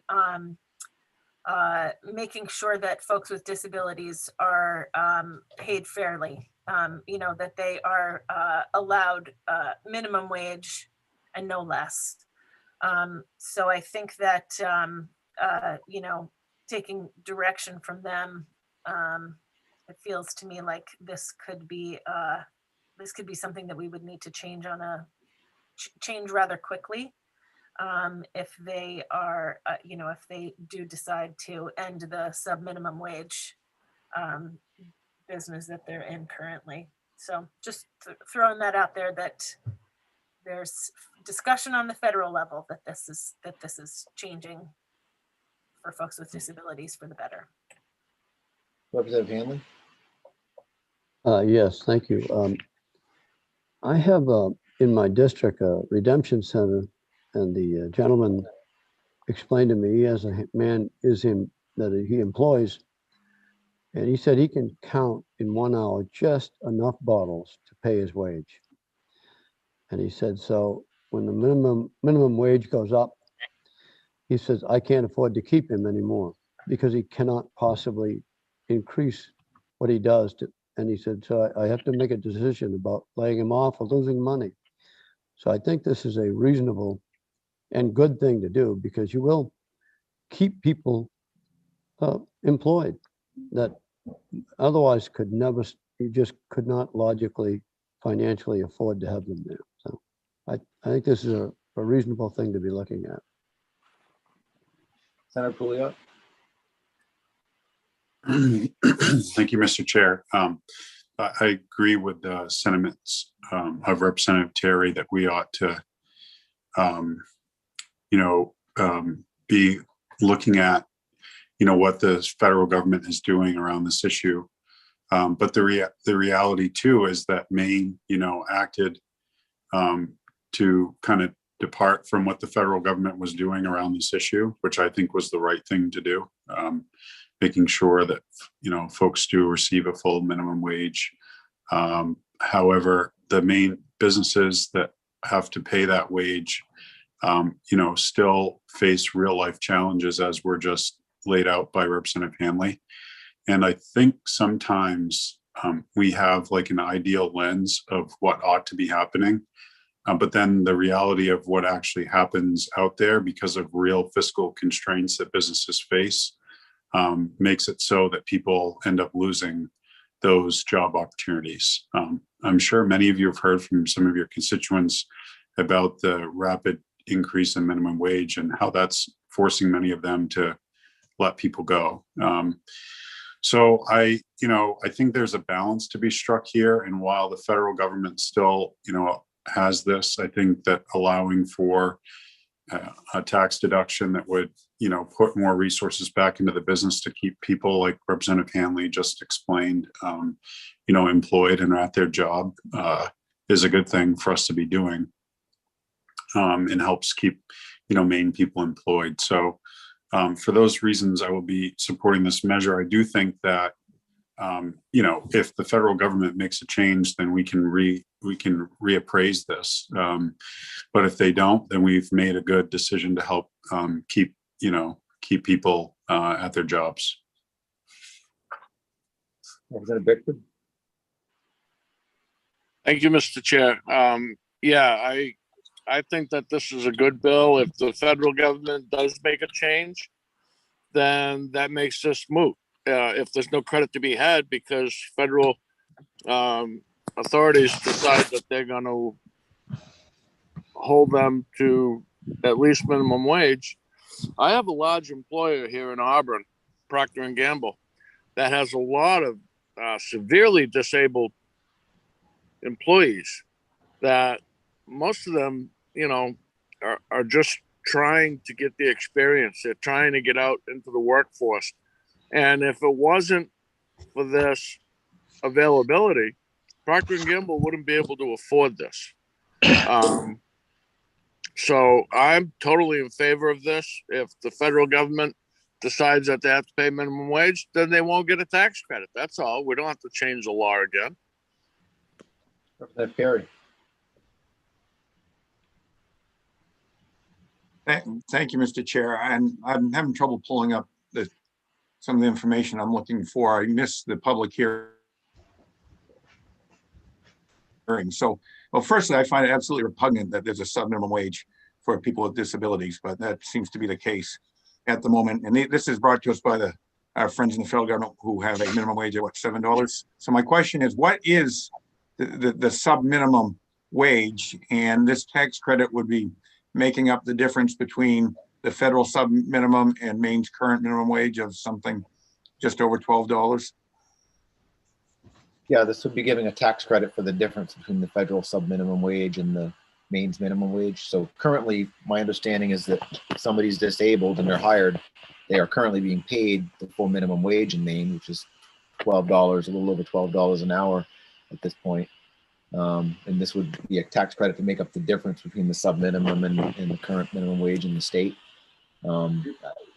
It just really rubs me the wrong way. I mean, it just feels like we're having to reward businesses for hiring someone who's disabled and almost saying like the disabled person isn't worth as much as someone who isn't disabled, so we got to give you a tax credit to hire them. That just bothers me. I mean, I've got people in my district that are disabled that are working jobs at Walgreens and Hannaford and other places, and they go to work and they're just as valuable as other employees, and those employers don't need a tax credit to hire them. They've already hired them. I don't know why we need to do this. And to me, it just kind of devalues people that are disabled. And this person would have to go to the Department of Labor or some government agency and have the government agency bless them as being disabled for the employer get the tax credit.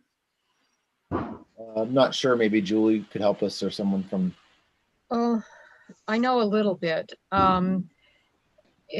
The employer has to go to the Department of Labor to get approval to pay a sub-minimum wage. And it has to be related to a different sub-minimum wage applies to individuals because the approval is based upon the difference between the ordinary demands of the job and what the disabled person is able to do. So if the disabled person is not able to do the full job, then they can be authorized, the employer can be authorized to pay a sub-minimum wage. I have information from the Federal Department of Labor. It says that sub-minimum wages must be commensurate wage rates based upon the worker's individual productivity, no matter how limited, in proportion to the wage and productivity of experienced workers who do not have disabilities. So apparently it looks like the employer has to say, I want to be approved to be able to pay this employee $6 an hour rather than $7 an hour because here are the following things that they're not able to do that I would ordinarily expect this worker to be doing. I don't know for sure, but that's what this material looks like to me.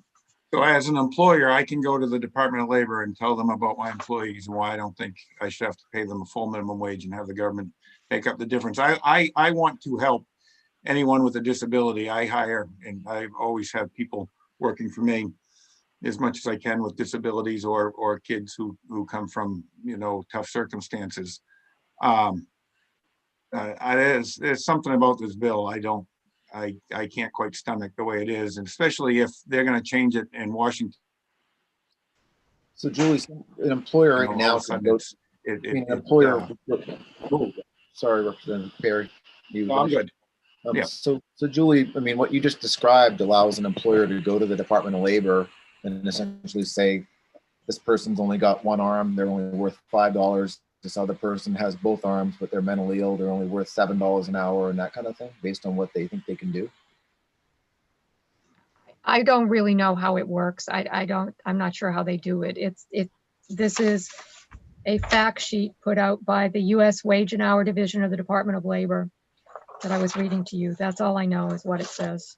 But I mean, it sounds like they would demonstrate what they think the person's worth based on their disability and propose to pay them something less than minimum wage based on that. I don't know. Anyway, any further committee discussion? Representative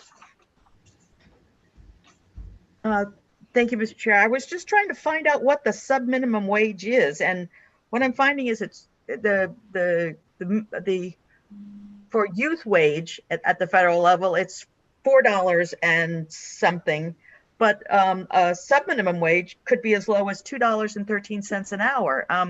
So I'm not sure whether we're talking about what sort of reimbursement we're talking about. Are we talking about $10 an hour that the state of Maine would have to reimburse because somebody who hires people with disabilities only pays $2 and is only required to pay $2 and some odd cents currently to employees, or is it $4 an hour? And so it would be the state of Maine responsible for $8 an hour to pay for the gap between sub-minimum wage and the state of Maine's minimum wage.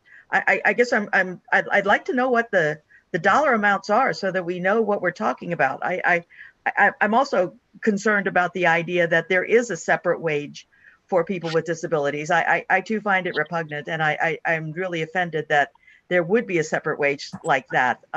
People should be paid for the work that they do, and it should be the minimum wage as set by the state of Maine. Representative Terry? Sorry, thank you very much, Mr. Chair. I think I would like to hear from perhaps someone from MRS who can share with us how this could even possibly be done with our confidentiality issues that we have in this with them and the Department of Labor and HHS for that matter. It seems like there's a lot of departments that would have to be involved with this, and yeah, I'd like to hear from them as to what this looks like on their end. Perhaps maybe Dr. Allen or Mr. D'Alessandro.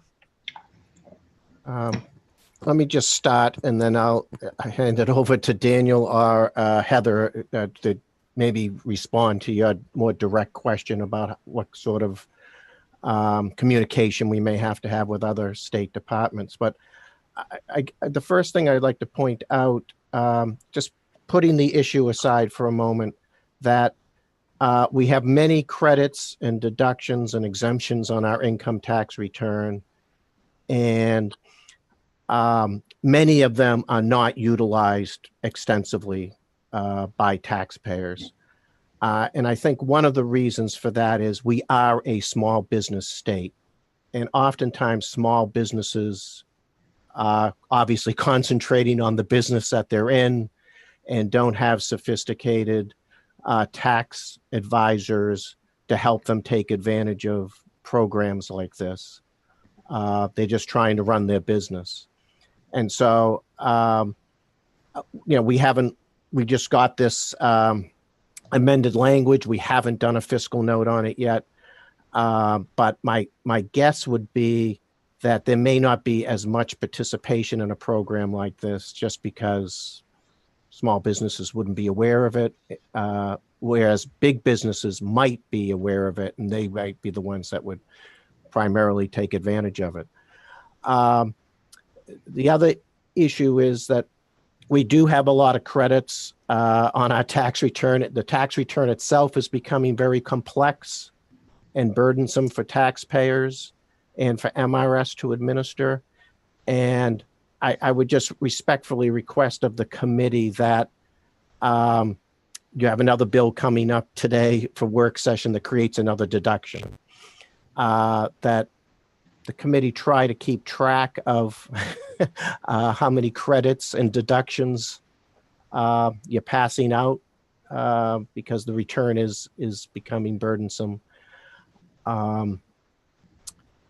And I guess the other thing I would just point out before I hand it off to my colleagues is we're getting to that point in the session now with the number of bills that you're hearing and working where we just have to prioritize what our workload is. And so we just appreciate the committee letting us know which of the bills that you're working you want us to put our attention towards, because we just can't analyze all of them and provide fiscal notes for all of them at this point, certainly in a timely manner, not given the amount of workload that is coming at you and has already come at you as far as bills. So I'll hand that off to either Heather or Daniel if they wanted to respond to your direct question.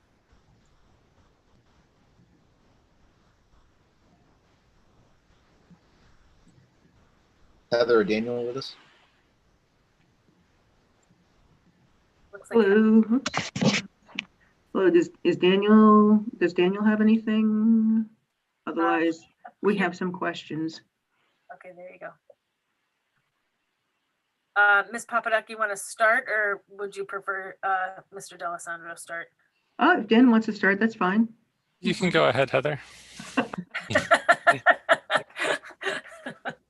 Okay, first we're going to apologize. We're a little late to the language, but we just looked a little bit and to see if we had something that's similar in the federal law already that we maybe piggyback off of. And so we would need to do additional time to analyze further, but we do have one of our subtraction modifications. So basically a deduction for the federal work opportunity tax credit. And so they have targeted populations that they focus on. And there's quite a list. And so I don't know if this would be covering this particular scenario or not. We would have to do additional research. So at the federal level, the employer, either on the individual return or pass-through entity or corporate return, they have an option to take a certain level of wages for a certain amount of time. It's usually the first year of wages and to a certain limitation that can be depending on the targeted population, whether it's say $6,000 worth of wages or $12,000, $14,000 wages. There's a larger number of wages that are taken under consideration for veterans. But and what it does is at the federal level, if the employer decides that it's a better deal to take the credit, they can take that credit, or they can decide to take the deduction, whichever way they choose. If they take the deduction on the federal level, that does flow through to the state of Maine as deductions that go toward the adjusted federal taxable income for Maine purposes. But also, if they were to decide that the credit is better, the credit doesn't flow through to the state, but what the state does have in our subtraction modifications, is words similar to if you took the credit, you can have a deduction for the amount of wages that would have been had you not taken the credit. We have that as a subtraction modification on our return. So they don't lose out on the state level because they took the credit on the federal level. Again, we would have to see if this particular scenario in this bill applied to the federal work opportunity credit, tax credit. But that's just, we want to see if there's some overlap there. We would, if this goes any further, we would ask to see if there's a limitation as to the number of years that would apply for the state purposes. Or is this an ongoing every year matter? Is there a limited number of wages, a limited amount of wages?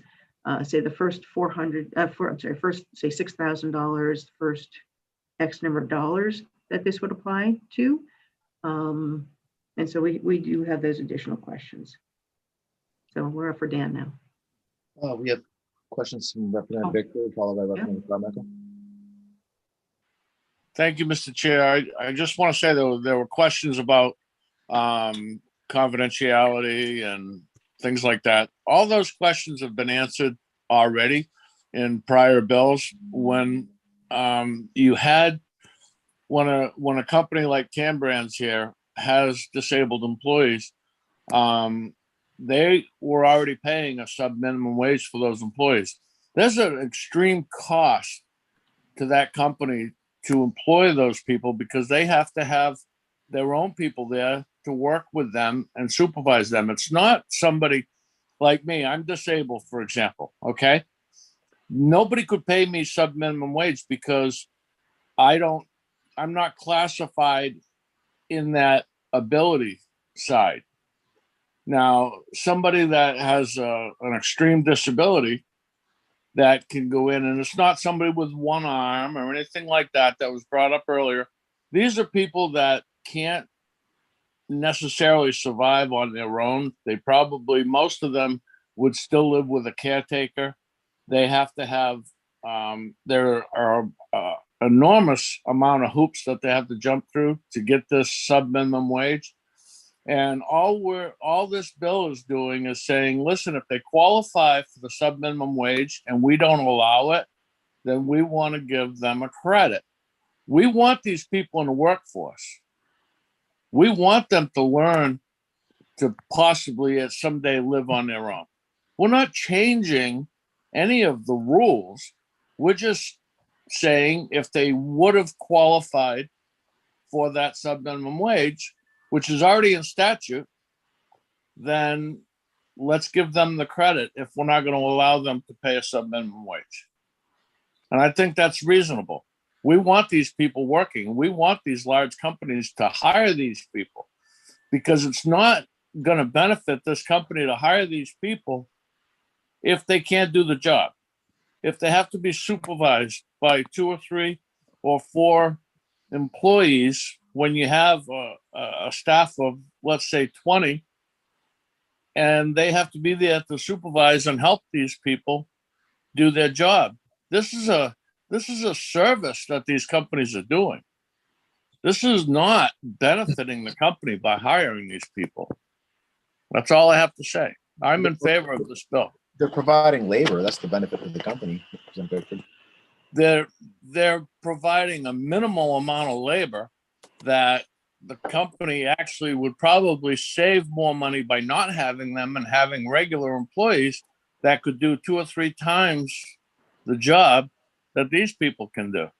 I know this. I've seen this in action. It works. Representative Granlund. Thank you, Senator. I'm finding this issue to be very disturbing personally to me, having worked in the field for nearly 40 years.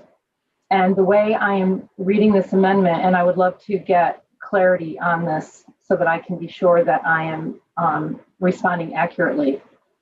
When we talk about an employer who employs an individual with a disability, it has to be approved by the Department of Labor. We have all kinds of folks that have varying abilities And I assume this would include individuals who have been deemed a person with a disability who may have a mental illness.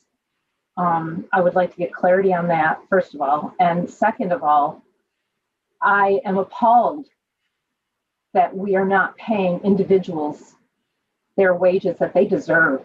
At the risk of oversharing here, I have a brother who is a person, an individual who has a disability, and he deserves to be paid the same rate that I would deserve to be paid. And for the record, as a female, I earn 75 cents on the dollar. So perhaps we could give tax breaks to employers who don't pay me the same wage as somebody equally able who happens to be a man. Point of order, Mr. Chair. Point of order.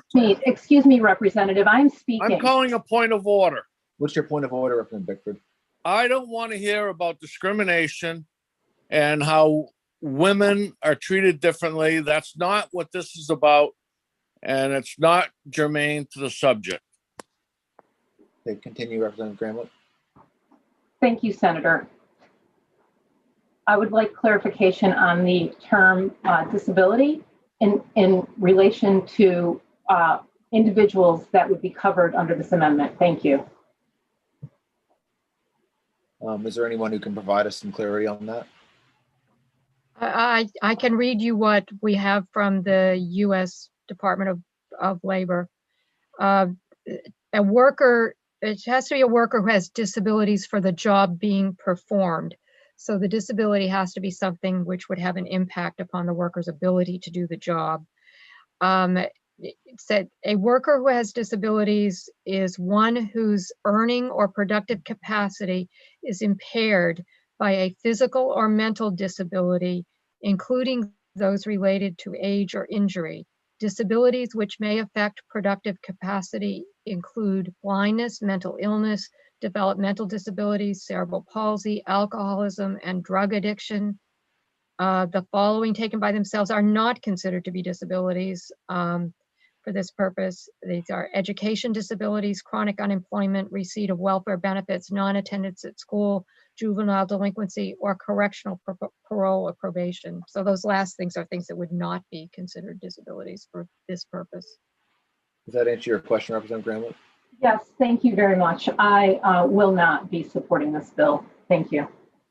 We got Senator Pouliot followed by Representative Carmichael. I'm sorry, actually, Senator Chipman, Representative Carmichael has had his hand up for quite a while. Yeah, sorry, the order of the screens keep moving around. So yeah, go ahead, Representative Carmichael, and then we'll hear from Senator Pouliot. Thank you, Mr. Chair.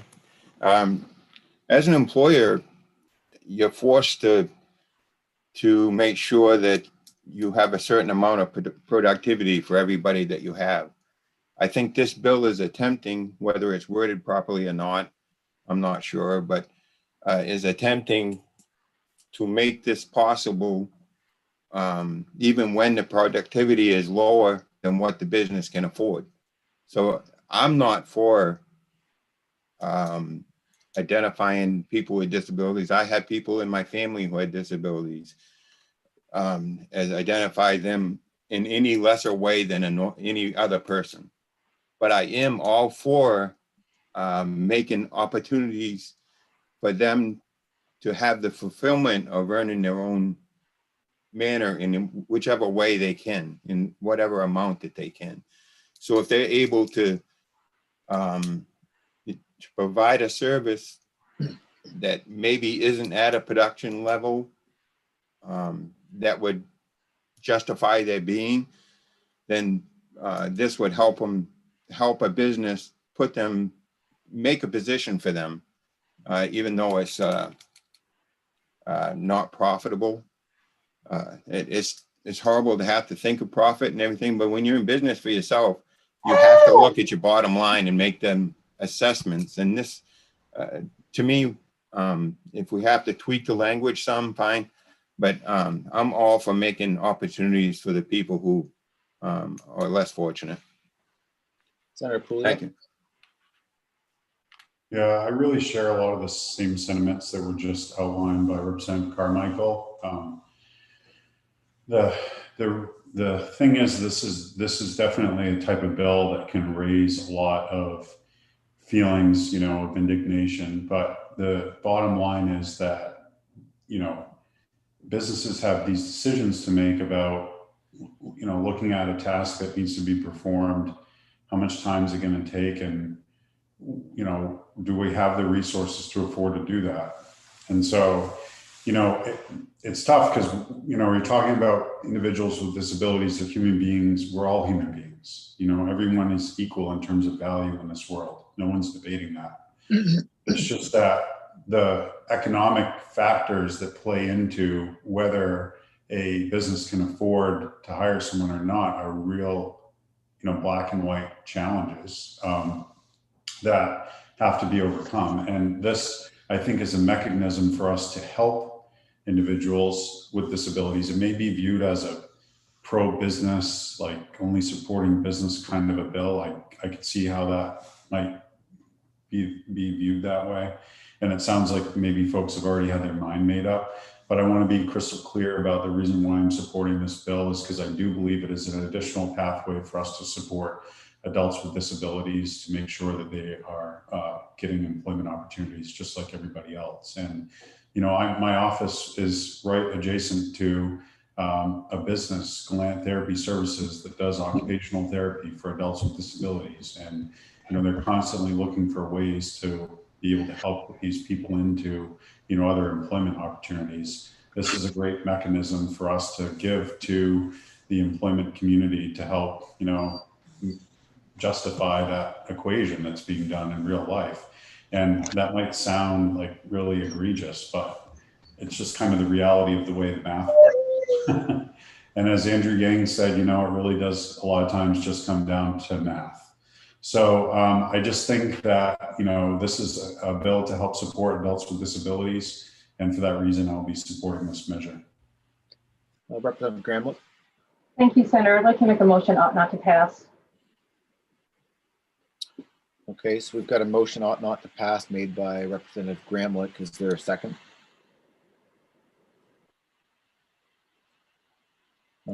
I'll second the motion. We do need Sorry, I to. wasn't quick enough. I would second the motion too. Yeah, go ahead, Representative Matlack. So we'll have a second from Representative Matlack. So it does seem like people may have had their minds made up when we have 4 of the bills we need to vote on. Is there any further committee discussion? Seeing none, all those in favor of the motion of ought not to pass, please signify. Senator Chipman, it looks like there's a couple that Representative Graham has. People want. I wanted to speak to my motion if I could. Yeah, okay. I'm sorry about that. I didn't see that. I only have like 4 screens on my. I know it's difficult. Yeah, go ahead, Representative Gramlich.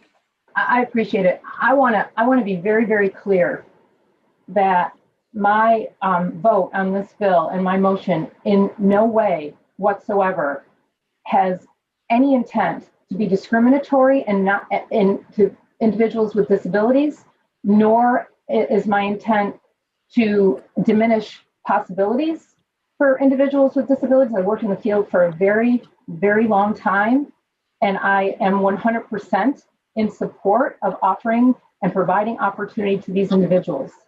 I just do not agree with the pathway by where we are taking this bill in terms of, and I know it's out of our control with regard to a sub minimum wage, but I feel very, very strongly that all individuals, regardless of their ability, should be paid equally for the work that they do.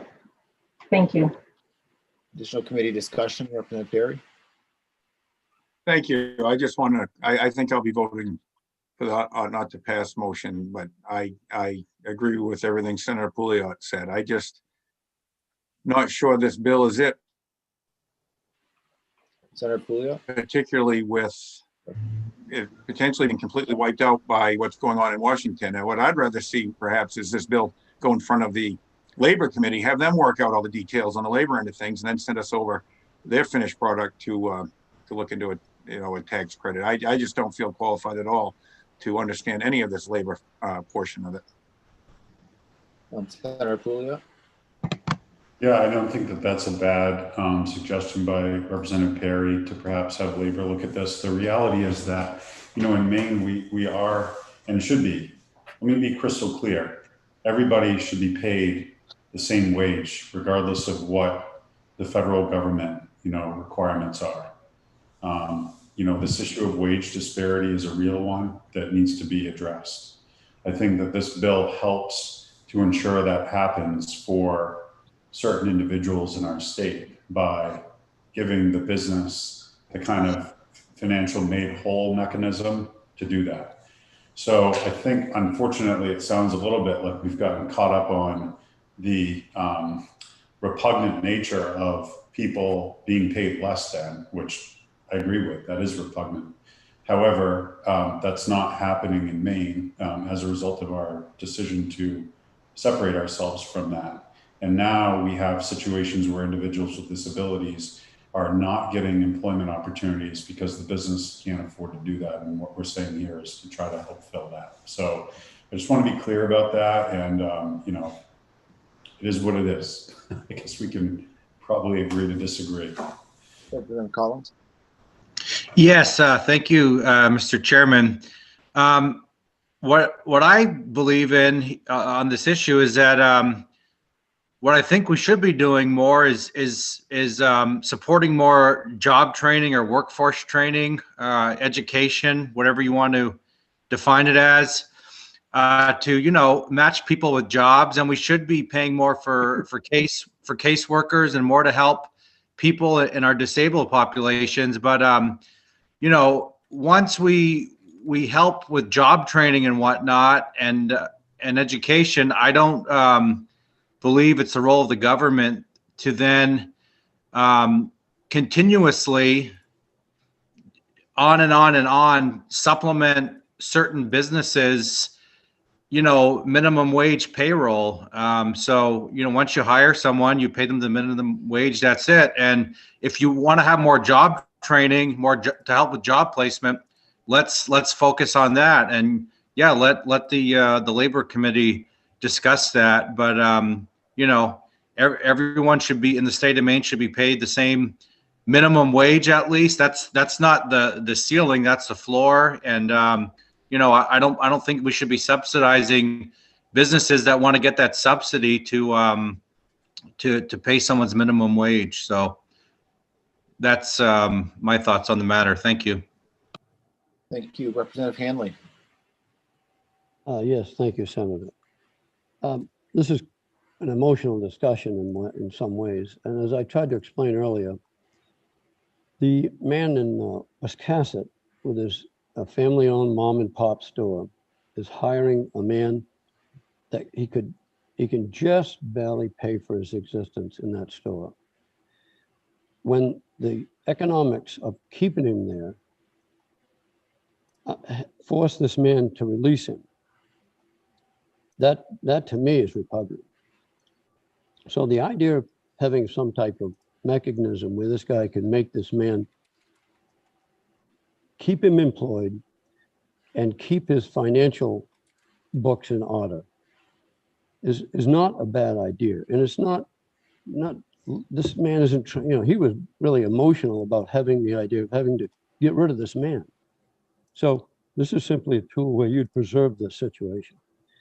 And also, to make this personal, I have a grandson who falls into this category. So I understand this. I mean, I truly know what this means. This young man can't possibly operate at the level that anyone that's in this discussion can operate at, and never will. No job training will ever bring him to that level. So his employment possibilities are extremely dim. This might help him. This might help him and lots of others like him. So to me, I think we've jumped the gun by trying to kill this idea. I think we should keep it alive, and that my vote will reflect that. Thank you, Senator. Thank you, Representative Hanley. I'd like to weigh in on this. I've already made a few comments, but to me, the bill really feels like we're rewarding businesses for doing what they should do anyway, which is to treat everybody equally and hire people that are disabled and find a job that they can do within the workplace. And they're doing that now. I mean, we heard testimony from employers that are already hiring people who are disabled and giving them work. And so to offer a tax credit for people that are disabled and meet that qualification, it feels like we're kind of not valuing that labor the same as everybody else. And that really bothers me. Mr. Chairman. Productivity can be measured in various different ways. I mean, there are people that don't have a qualified disability that have various levels of productivity. And so I just don't like the direction this bill is going. So, Mr. Chairman, I think you missed my point, that this mom and pop store has no other alternative. They are not a big business. This is a very personal and tiny shop. They have no other way to do it. This bill would actually assist them. And you keep trying to group this category of employer in with the big business people.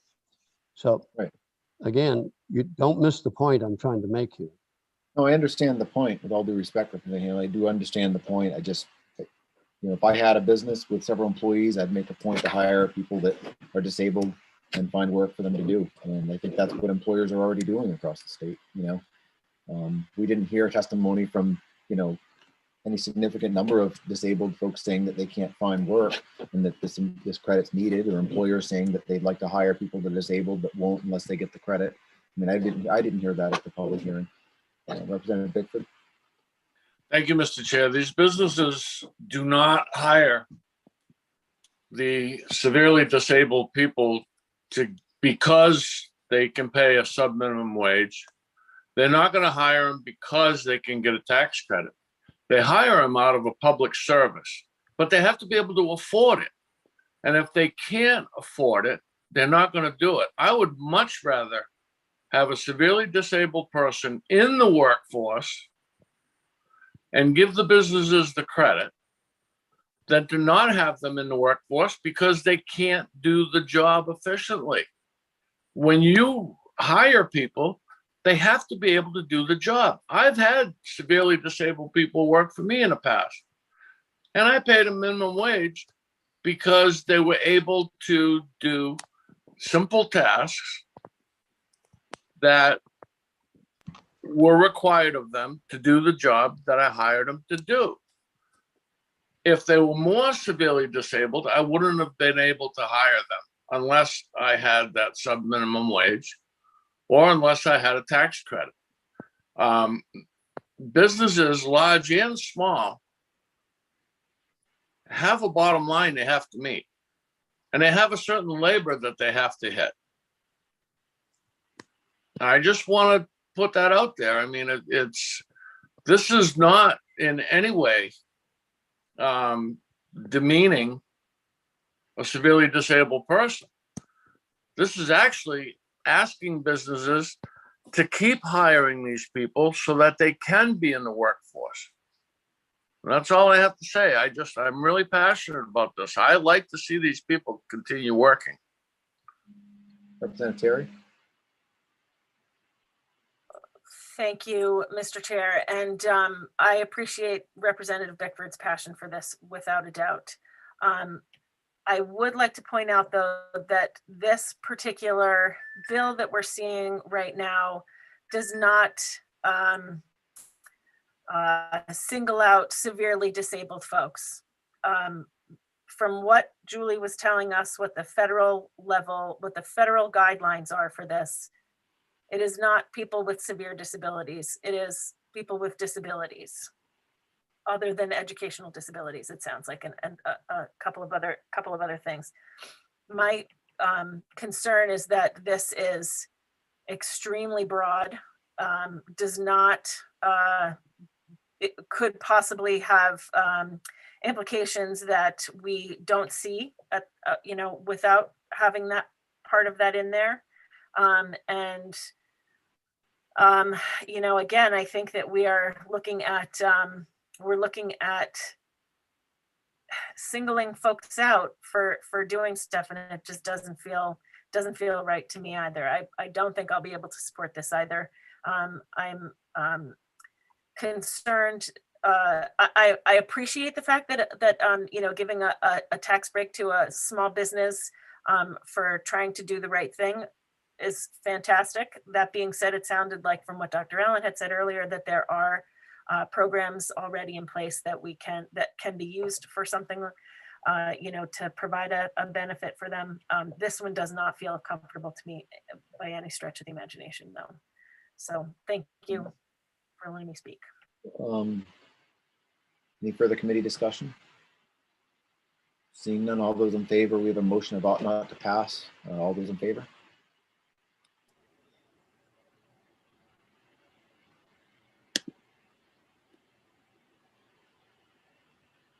Okay, for those in favor of the motion, I have Senator Chipman, Representative Terry, Representative Collins, Representative Gramlich, Representative Matlack, and Representative Perry. All those opposed?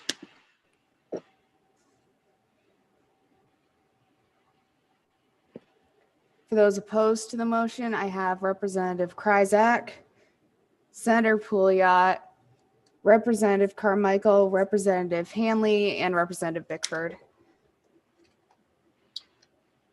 So the motion carries. And what is the minority report?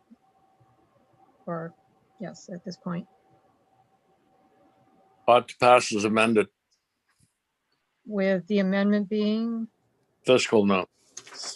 Great, thank you. Thank you. Great. It would be good for the committee to take a 10-minute break. I know we've been meeting here for a few hours, and just to give folks a chance to stretch their legs, get a drink of water. So we will go at ease for 10 minutes. We'll come back at 11:51. Sounds good.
All right, it's 11:51, so why don't we start back up with our work sessions on the remaining 4 bills. If you can bring up the chart, Julie, to see where we are on our work sessions today. Yep.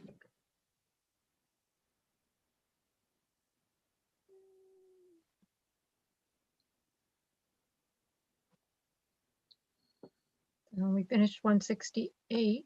Yeah, so let's go into work session on LD 217. This is an act to make contributions made to pay off school meal debt tax deductible. Yes, this bill provides an income tax deduction for an individual or a corporation that makes a contribution to a public or nonprofit private elementary or secondary school to cover student school meal debt. It wouldn't be available to someone like a parent who was paying for their own student or a similar kind of guardian of a student. Maine Revenue Services has indicated that it has some concerns. There were questions asked at the public hearing, and Maine Revenue Services sent a memo with information, which I forwarded to you yesterday, I think, and is available on the website for the Taxation Committee materials. They may have more to say, but basically to summarize, they said they believed that deductions like this would most likely be available as a itemized deduction would be available for this type of donation, and that providing an additional deduction may look a little like a double benefit for making this kind of contribution. But they provided a lot of information, so they might want to elaborate on that a little bit more, but I wanted to mention that. Yeah, that was one question that I had. It was brought to our attention that this may already be a deduction for this in current law. Is MRS with us?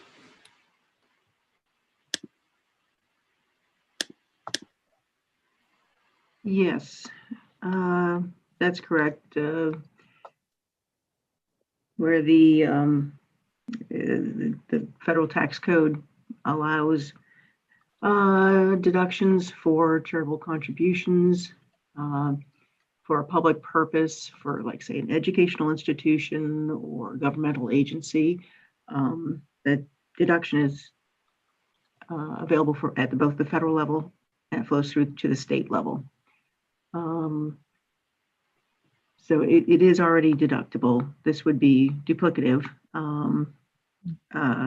There's a caveat that there's fewer and fewer folks who are itemizing, but this is already covered under federal law. Right. So under the new tax laws from the federal level, the changes that were made a couple of years ago, it's quite a bit higher threshold for the standard deduction, so that a lot less people are itemizing now. So if they don't itemize, would they still be able to take the deduction? If they don't itemize, generally, no. But right now, there's a up to $300 above the line deduction on the federal return, and that I think is for the 20. I don't know if it's for the 21 tax year, and we don't know how long that will go. But what that allows is up to $300 to be donated to a charitable organization that will be included in the federal adjusted gross income. Of course, we start at the federal adjusted gross income, and so that will flow through to the state return for the taxpayer. So somebody already made, say, a $300 donation to Goodwill or something like that, and they wanted to donate to pay off school meal debt. If this bill doesn't pass, they wouldn't be able to, but if this bill does pass, would they be able to? I think there's a little bit of an asterisk on that for the organization. If they gave cash, then I think that person's limited. And I think these above the line deductions are strictly for cash. So if the charitable contribution to the other organization was not in cash, then the deduction for the school lunch would be. It's cash is fungible, but so the deduction, I'm sorry, if the contribution were in, say, household goods, then this would not even be part of the equation on the above the line deduction, I believe. This looks like the sponsors with us. Representative Pecto. Does the sponsor have any additional information to provide to the committee on the bill, or any amendment or anything like that? Not at this time, Senator. I essentially put the bill in because I know, as I referenced when I presented the public at the public hearing, there was some uncertainty with the Tax Cuts and Jobs Act on the federal level, and how it, and like MRS just explained, how they'll already itemize, that I wanted to do this ballooning debt. I know there was just a lot of uncertainty, and so I wanted to make sure that this idea came in, not trying to put in a duplicative initiative, but I think this could be an important initiative for schools to then advertise to help pay down their debt from willing people within the community. So you don't see this as duplicative?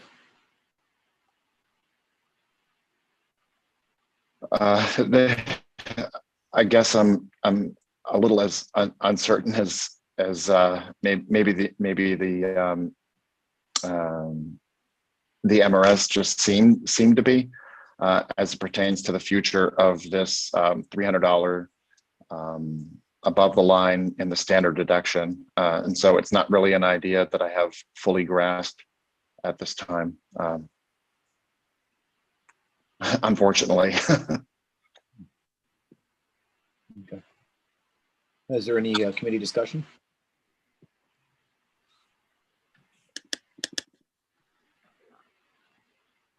Mr. Speaker? Yes, Representative. Go ahead. Yeah, I think from what we've heard, the schools can already advertise that it's a tax break if they wanted to pay off somebody's school lunch debt. If they're doing deductions on their federal form, then it passes already on to the state form. Mm-hmm. So they can already do it. Okay. Representative Terry? Yeah, I was actually gonna say the same thing. If it's already doable, and Representative Pecto tax code is crazy, so don't feel bad for sure. At the same time, though, it sounds like it's something that our schools, we can certainly pass off. I know I will be passing it off to my superintendent to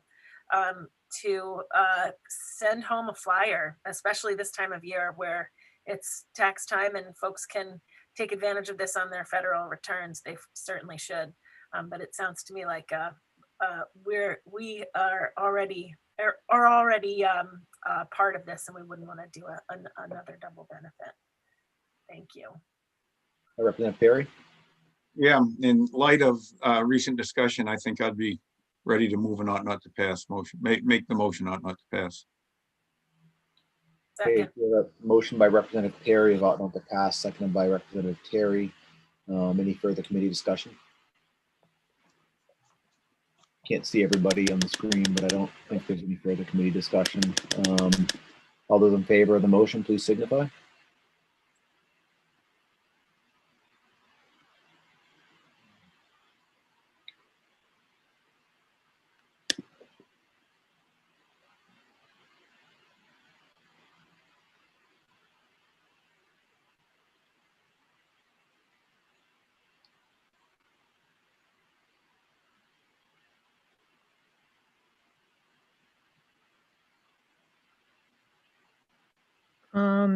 Avery, you're muted if you're giving us names.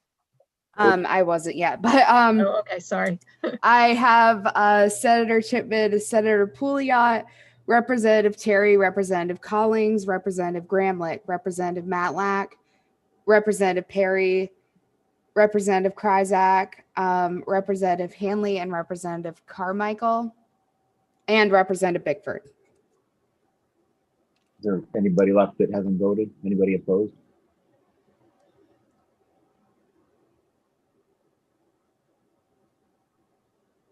Representative Kryzak, are you in opposition?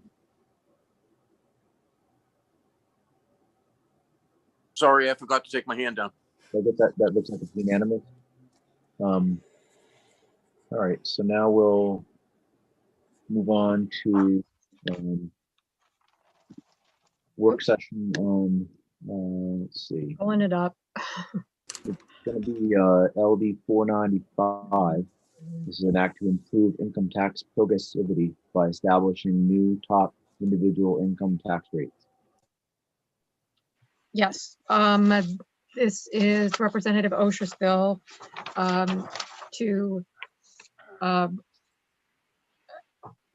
well, the current, it increases the current top rate on the individual income tax to from 7.15% to 8.35% and provides an additional rate. So there would be a new top rate of 11.15% for taxable income over $100,000 for singles. And I should just mention, in any of these bills that relate to income tax brackets, I've put into the chart the bracket for individuals. The way Maine does things, it's always been that the amount for married joint is twice, the bracket amounts for married joint is twice what the bracket amounts are for single individuals, and head of household are halfway in between. So it's 150% of the individual rate. So in this case, the new higher bracket would be 100,000 for single, 150 for heads of household, and 200 for married joint. In the charts, for simplicity's sake and to save space, I've only printed the single brackets, but you can assume that it's the 1.5 for heads of household and 2 times multiplication for married joint in any of these bracket descriptions. Okay. Oh, you have similar bills, LD 520 and 570, which are on the work session today, in that they would relate to individual income tax rates.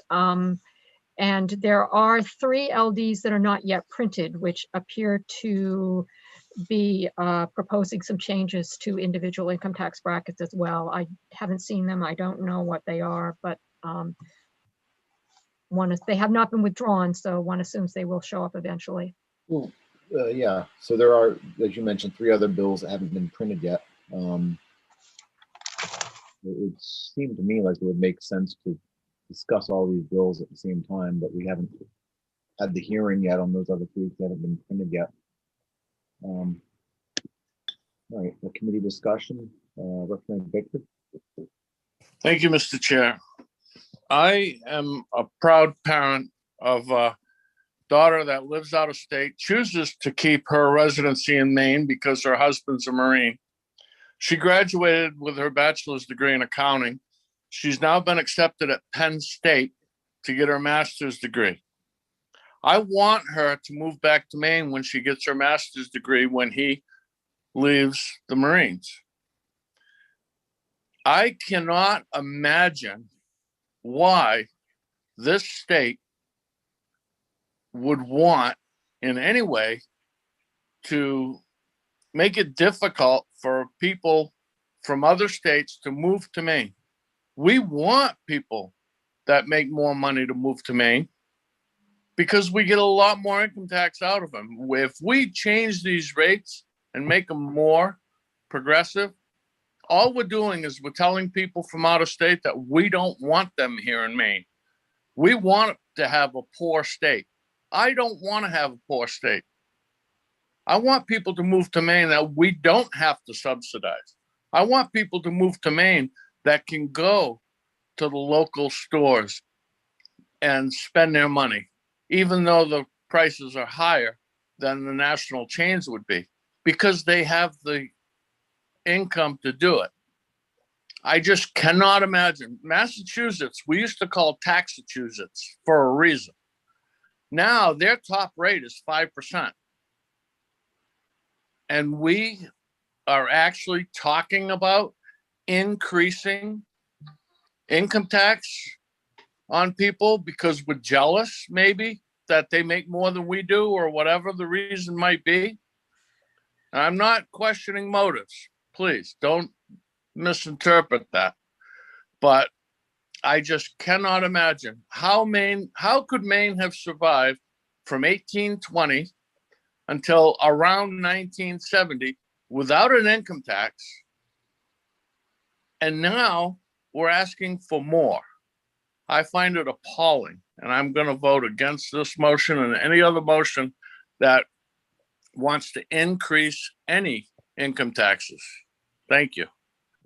You, Representative Bickford. Representative Terry. Thank you, Mr. Chair and Representative Bickford. I think you're awesome. I think we always have to have a conversation.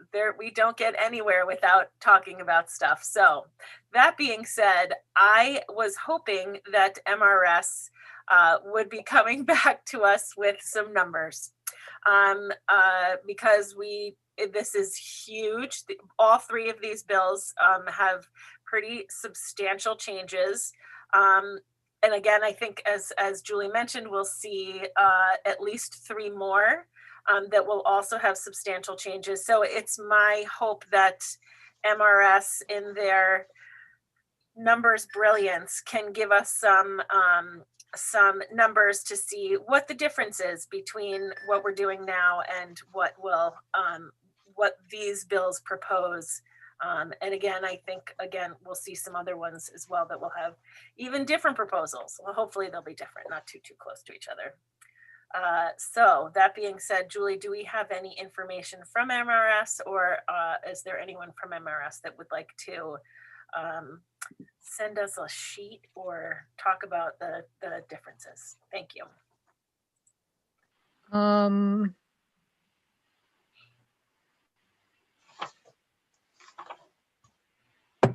No, at the time, the testimony, Mr. Allen's testimony at the public hearing indicated that at least on this bill, 495, that the costs, administrative costs were nominal, but they were not able to give any impact upon any estimate of the impact upon revenues at that time.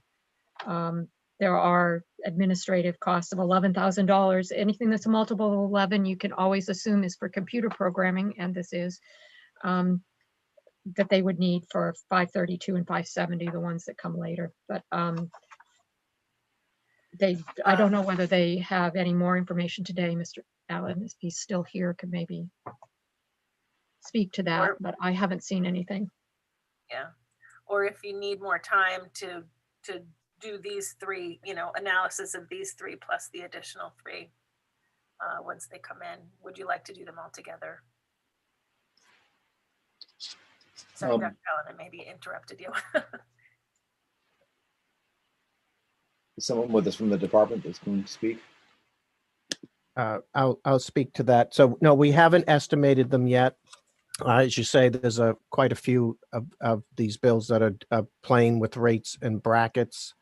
For the most part, some of them are pretty straightforward to estimate, although LD 495, is that the one that's creating the unique, the extra tax on capital gains and dividends? No, it's just. That is 570. Okay.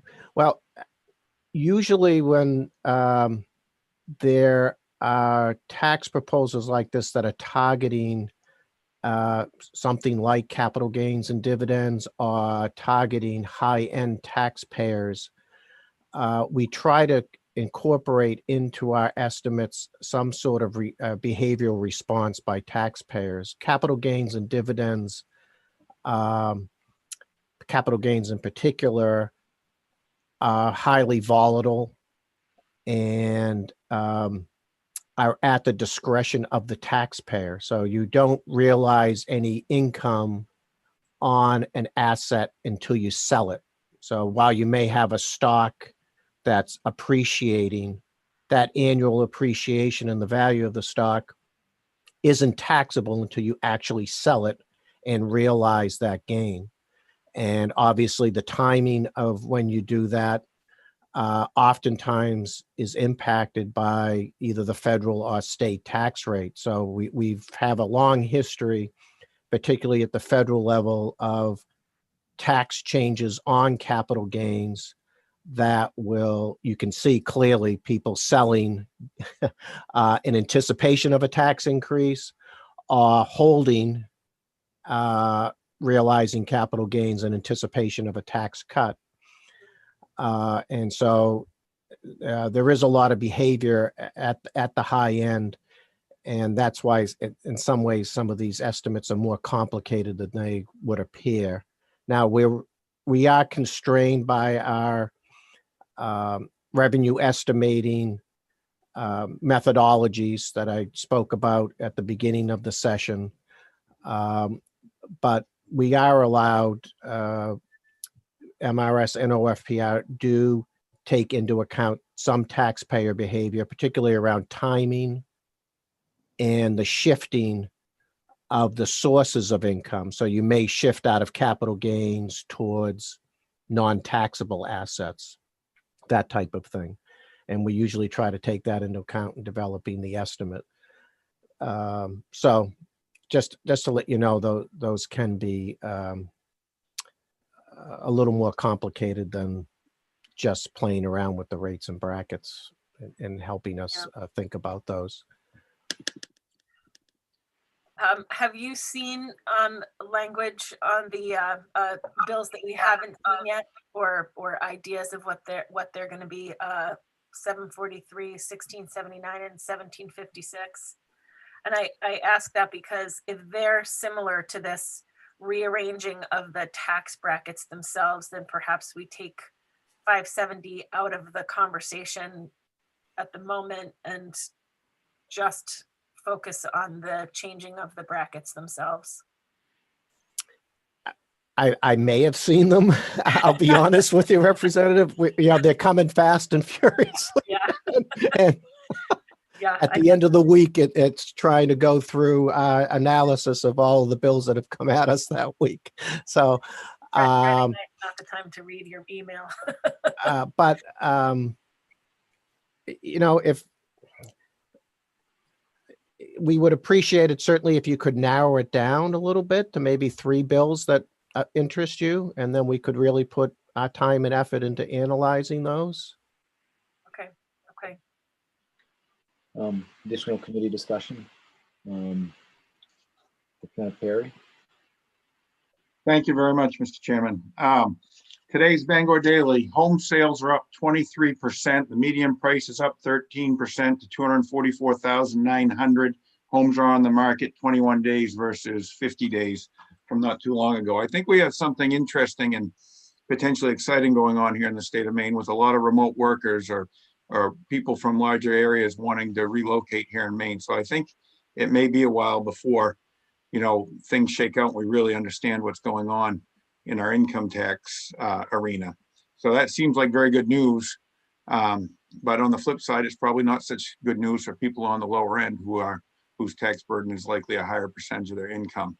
So I see other hands up. So as long as there's other hands up, I'm not going to make a tabling motion, but with 3 other bills, and I will put on the table, I'm somewhat skeptical of moving forward with any of these bills with some of the unknowns out there. But I was hoping maybe we could corral all the bills that do similar things into one group. I know you chairs are under pressure to move paper out of here and get some reports voted on, but we could kill everything in just a few minutes if there was 1 or 2 we wanted to focus on and move forward. So at some point, I'm hoping all these similar bills can be tabled till everything's been heard.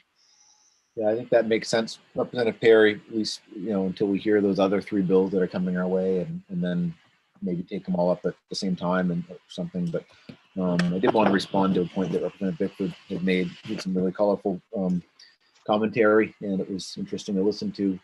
But we often do hear about, people are going to leave the state if you raise a tax on this or a tax on that. And if that were the case, on the flip side, when taxes are reduced, say on income tax, as they were several years ago under Governor LePage, and I think Representative Bickford may have been here at that time when that happened, using that same analogy, we should have had a lot of people flocking to Maine when the income taxes were cut back in 2011. And we didn't see any significant influx of people for several years. And we're just now seeing an influx of people because of the pandemic and people able to work remotely and relocate to Maine. But all those years between 2011 and just recently, we did not see any massive influx of people as a result of cutting the income tax. And we did cut it quite a bit. So I don't know that we would see any kind of massive movement of people if income tax were to go up some either. But I just wanted to put that out there. Representative Bickford.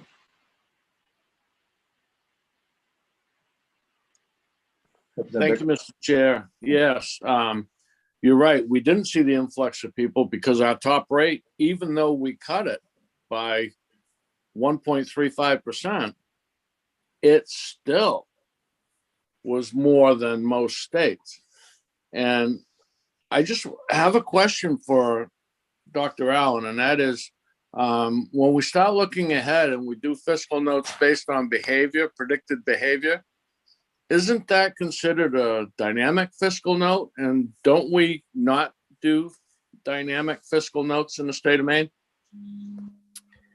So you're right, Representative Bickford. We don't do dynamic fiscal notes, which means that we have to stay within the confines of the Consensus Economic Forecasting Committee's economic forecast. So we can't assume that state personal income grows or shrinks because of a tax policy. We can't assume that the state's population increases or decreases because of a particular tax policy. All of those have to be held constant. However, we are allowed to assume some sort of shifting of activity within those boundaries based on tax proposals. So for instance, if you're, let's just say, taxing dividends at a higher rate, people may shift into purchasing tax-exempt bonds that are going to throw off tax-exempt interest. So their income isn't changing. It's just the source of the income that's changing because of a possible tax change. Capital gains are not part of personal income, so we're not confined in that way in thinking about an increase or decrease in capital gains because of changes in tax rates or anything like that. So what we call it is we're allowed to do micro dynamic estimating rather than macro dynamic estimating. We can assume that individuals will make some changes in their behavior, certainly based on taxes. Okay, thank you. Additional committee discussion. Looks like we don't have any additional committee discussion. Oh, we do. Representative Terry. You're muted. Sorry. Was that Terry or Perry? Oh, it said Representative Terry. Go right ahead. You go right ahead, Joe. That's fine. You go ahead. Go ahead, I was Representative. just going to move that we table this bill. So we have a motion from Representative Perry to table this bill. Is there a second? I'll second. Seconded by Representative Terry. A motion made by Representative Perry with a P and seconded by Representative Terry with a T. That's not debatable. So all those in favor of the motion, please signify.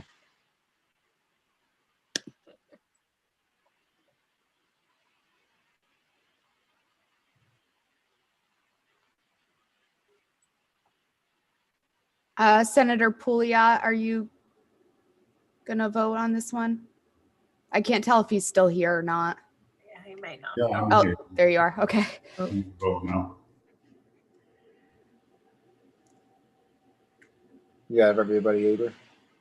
1 second.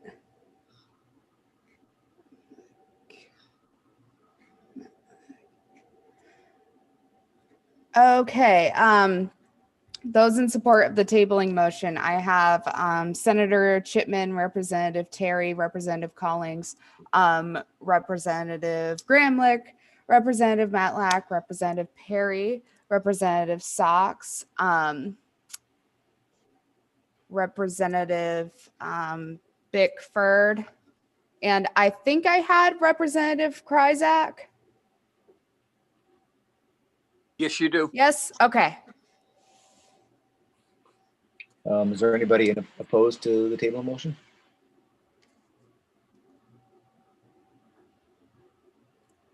Okay, for those opposed, I have Senator Pouliot, Representative Hanley, and Representative Carmichael. Okay, so that motion carries. That bill is now tabled. We'll now go into work session on LD 532. This is an act to lower income taxes for middle-class families in Maine. Another income tax bill that makes some changes to income tax rates. This one, I believe, doesn't actually, at least the way it's written, doesn't propose to bring in new revenue, but rather lower rates on some taxpayers and increase rates on others. Julie, would you like to walk us through this bill? Yeah, it does both, actually. And before I do that, I'll just mention those other three bills that are not printed yet. One is sponsored by the Speaker, and the other two are sponsored by members of the Tax Committee, Representative Gramlich and Representative Collings. So you may have some idea of what those are from talking to the sponsor. I don't know, so I couldn't tell you anyway because they're not printed yet, but the sponsor could tell you what's going on with those. Okay, I just wanted to mention that. 532 is Senator Baldacci's bill. It provides two things. It provides an income tax reduction for individuals, single individuals at $60,000 of taxable income, heads of household at 90, and married joint at 120. People with income lower than those levels would be eligible for a 10% credit. So essentially they'd fill out their taxes, and then when they got to the bottom line, if their taxes were $1,500, they'd be entitled to a 10% or $150 credit. It would raise some money by adding a new bracket for individuals earning over $200,000 in taxable income. And again, the same multiplication for heads of household and married joint. That would, instead of being, for income over those levels, instead of being taxed at the current 7.15%, the tax on those levels over those amounts would be 7.95%. So it would be increasing it on people over that $200,000, $300,000, $400,000 limit, and providing a credit for people below the $60,000, $90,000, $120,000 amount. All right. There has been a question raised at the public hearing about whether it is appropriate under the Maine Constitution for a senator to be sponsoring this bill. The Maine Constitution provides that bills to raise a revenue, it uses those terms, to raise a revenue, have to originate in the House of Representatives, not the Senate.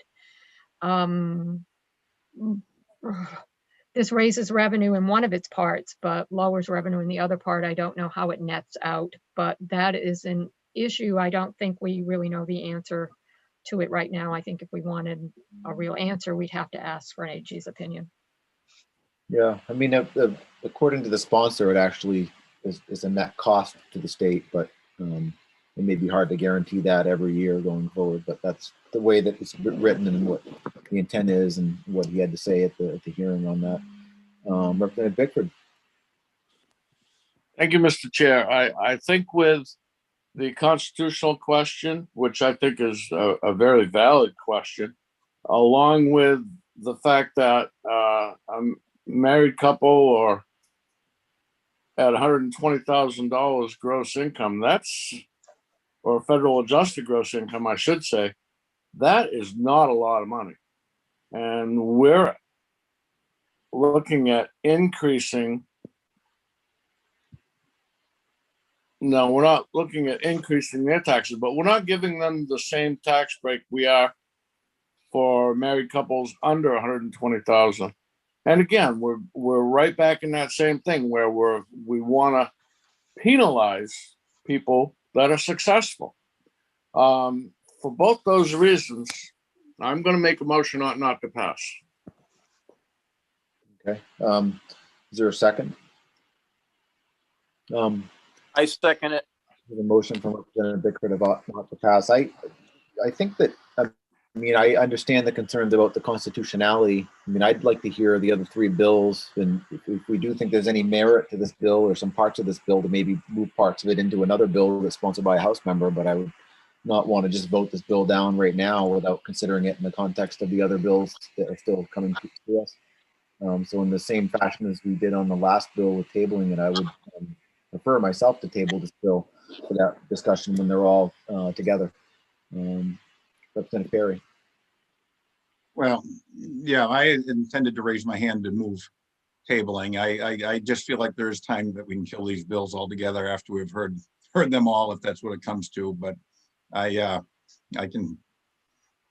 going to hold short on making that motion just yet, because it looks like maybe Representative Bickford has something to say, but that's really what I'm hoping we can do. Did you have Representative Bickford just took his hand down? I guess he doesn't want to speak. Is there any further discussion from members of the committee?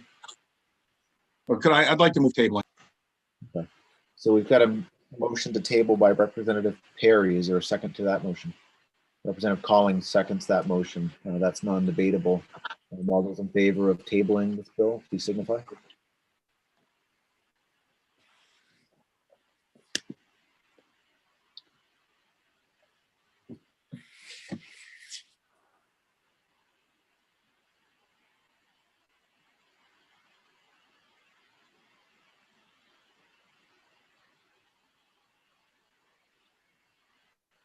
You have everyone, Avery?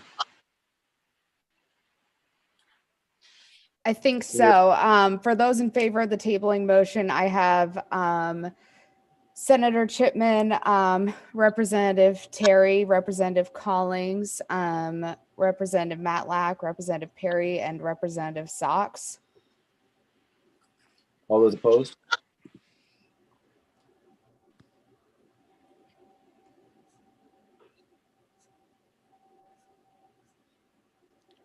For those opposed, I have Senator Pouliot, Representative Kryzak, Representative Bickford, Representative Hanley, and Representative Carmichael.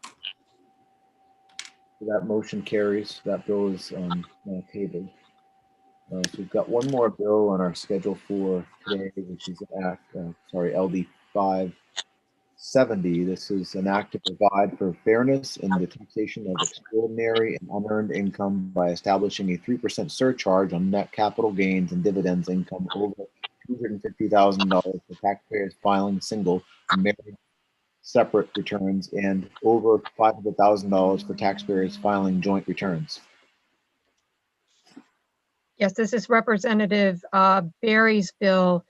It has a little bit of a complicated formula, but it would impose a 3% income tax surcharge on the individual's tax, on the lesser of the individual's income from net capital gains and dividends, and the amount by which the taxpayer's taxable income exceeds $250,000 for singles and the usual multiples. To try to give an example, if, for instance, a person had $5,000 in capital gains, in terms of looking at this calculation, they would pay the lesser of their capital gains, the $5,000, or the amount by which their income exceeds $250,000. So if their income was more than $255,000, then they would be limited to the $5,000, because it would be, if you subtract, say their income was $300,000, then the amount would be 300 minus 250, which would be $50,000, which of course is much larger than 5,000. So they would pay that 3% on the lesser of those amounts. So it'd be their capital gains.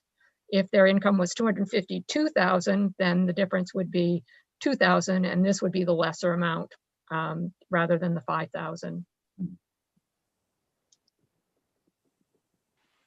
Right. Is there a committee discussion on this bill? Senator Pouliot.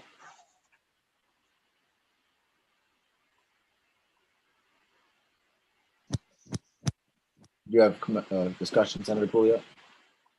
No, my hand was up from before. Okay, Representative Bickford. Thank you, Mr. Chair. Again, this is just another whack at people that we want here in Maine. We want people to be successful. We want people to put money away through their 401ks, through buying stocks whenever they can as they grow, so that when they do retire, they're gonna put that money somewhere, and we want them to keep it in Maine. We just really want people in Maine to be successful, and to penalize them for being successful is just wrong. I can't imagine why we continue to not want successful people here in Maine. I'm sorry. I'm going to make a motion on not to pass. I second that motion.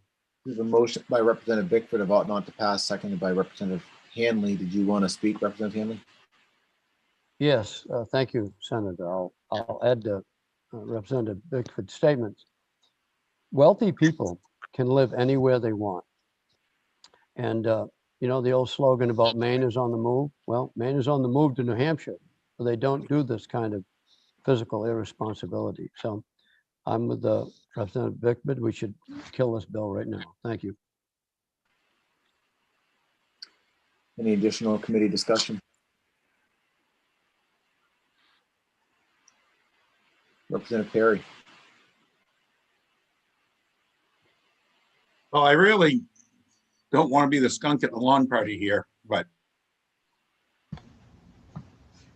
I'm just hoping we can get to a place where we have all these bills, the 3 more that we're listening to, we can work them in one shift and get unanimous consent on all of them or all but one of them if there's anything we'll move forward with. So I hate to do it, but could we please table this and take up the 6 bills together? Representative Terry to table this bill for a second. I'll second that. Seconded by Representative Terry. Non-debatable. All those in favor, please signify.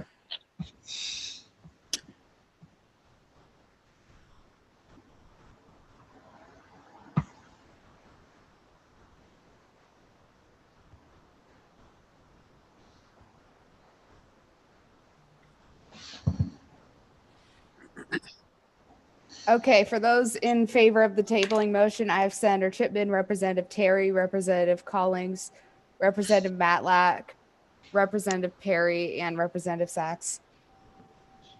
All those opposed?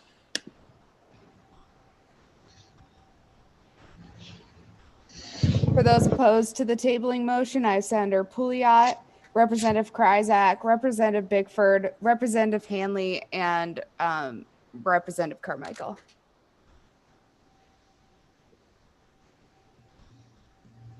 All right, so that motion carries. The bill is tabled. So there's no additional bills on our schedule for today. Is there any language, any amendment review or anything like that, Julie, that you have for us? Mr. Chair, can I ask a question first? Yes, what's the question, Representative Kryzak? I'm just a little confused. When I made the motion to have full conformity and it was tabled, you told me the next time we came back into session that it died that day. So what's going to happen to these 3 bills? They're tabled. So these are bills. What we were doing on conformity was a budget report back. So there is quite a difference there. So some things can be tabled and they die, and some things can be tabled and they stay on the table. I'm just trying to understand. Yeah. Bills, when they're tabled, stay tabled until they're scheduled again for work session. And budget report back items aren't the same as a bill. I mean, I could certainly, contact the Senate Secretary and the Clerk of the House if you'd like to find out the difference, but they are not the same thing. It's apples and oranges really on those. All right, thank you. Senator Pouliot. I just had a question regarding the public hearings tomorrow. I have the worksheet here for tax committee for our calendar. And I'm just wondering in what order the bills are going to be heard. If you know. Yeah, but I don't think we had any requests from any sponsors to take up their bills first. Maybe Representative Terry can correct me if I'm wrong, but I don't think we had any requests for tomorrow on that. So normally if we don't have any requests like that, we just take them up in the order that they're listed. Yeah, do you have one in particular that you want to do first, Matt? No, it's just that one of the bills is my bill LD 23, which I put in for the Finance Authority of Maine, and we have a combined caucus tomorrow morning starting at 8 o'clock at Sportsmen's Alliance of Maine. So I don't think we'll be done by 9 o'clock, and I was just kind of hoping that maybe perhaps that could go a little bit later on or something. Yeah, I mean, we could take it, you know, when it comes up. If you're not here with us and you're not still in the committee yet, then we could hold off and pick it up at the end. Okay, that sounds good. Thank you. So we definitely want you to be here for your bill. So what's the LD number on that? You could just remind. 23. 23. Okay, great. Can I get a little clarification on that though, please, Senator Pouliot, and perhaps Representative Kryzak? Are you guys are having a combined House and Senate caucus? Is that correct? Well, it's only for leads and leadership. Okay. So Well, I think so. I don't know if Representative Pickford's going or not, but the other members should be here. Well, I don't want to speak for them. They may have other commitments. Yeah. Yeah, it would be Representative Kryzak and yourself would be the two from our committee that would maybe be there. So Can I just add to that? Representative Kryzak will be there, and if he can't make it, then I will be there. But Representative Kryzak is our lead on the House side. Yeah. But the other Republican members of the committee are planning to be here at the normal time. But We just don't want to start without you guys. yeah, but I mean, Representative Hanley, Representative Carmichael, you guys will be here in the morning, start for public hearings? No, I can't. I will be in environmental tomorrow. Oh, right. Yeah, because you're on ENR. Yeah, this will be our first Wednesday, so just so we're all on the same page of who can come and who can't. Representative Carmichael, you'll be here in the morning? I will be here. Okay, great. So The other thing too, Representative Terry, I realized that I don't have your cell number, so I need to track that down, but I've been texting Senator Chipman, which has been good. But if I need to hop on for the purpose of like having quorum or something to get started, I'm happy to do that. But I just want to make you aware. I think I might have your, I'll email you my cell, Matt, so you've got it, just because we're on live streaming. Yeah. Thanks. I mean, I'll be here, so it seems like we will have quorum. It seems like we'd have at least seven members, but if we don't, we can definitely let you know. So I think Avery can correct me if I'm wrong, but I think we had a request from Representative Stewart that his two bills, if he could go first, he would like to, and his two bills, 308 and 731, are listed at the end. So I think. Oh, yep. He requested to go first if he could. Yeah, that's true. We did get that request. So let's put his two first and put maybe Senator Pouliot last. Is that okay, Senator Pouliot? That way you'll be here. Yeah, that's fine. Okay, great. Any other announcements, committee discussion? Representative Matlock? Just to say that I won't be there at the very beginning. I have another committee meeting tomorrow, starting at 9. So I'll join you when I can. Okay. Any other committee discussion? So we may be right on the edge of not having 7 people tomorrow to start. So hopefully everybody else can be here when we're scheduled to start so that we can begin on time. So we have hearings on several bills and it's going to take some time to get through all of those. If you need to, you can text me or call me and I'll appear long enough to get a quorum. I guess it's really just to get started. So yeah, I mean, if we need you, we can let you know and have you come on just to help us with quorum to get started. Yes, send me a note. I'll pop over. Kryzak? Yeah, are we in session next Tuesday? Yes, you are. Yes. That's fine. Okay, thank The you. the memo came out while we were meeting from the President of the Senate that you are meeting next, there is session next Tuesday. House and Senate. Thank you. Probably Wednesday too, I'm guessing. Well, the memo didn't have Wednesday on it, but hopefully not Wednesday because we're not going to get through our workload if we have too many more days that are taken away from us. Seeing no additional discussion.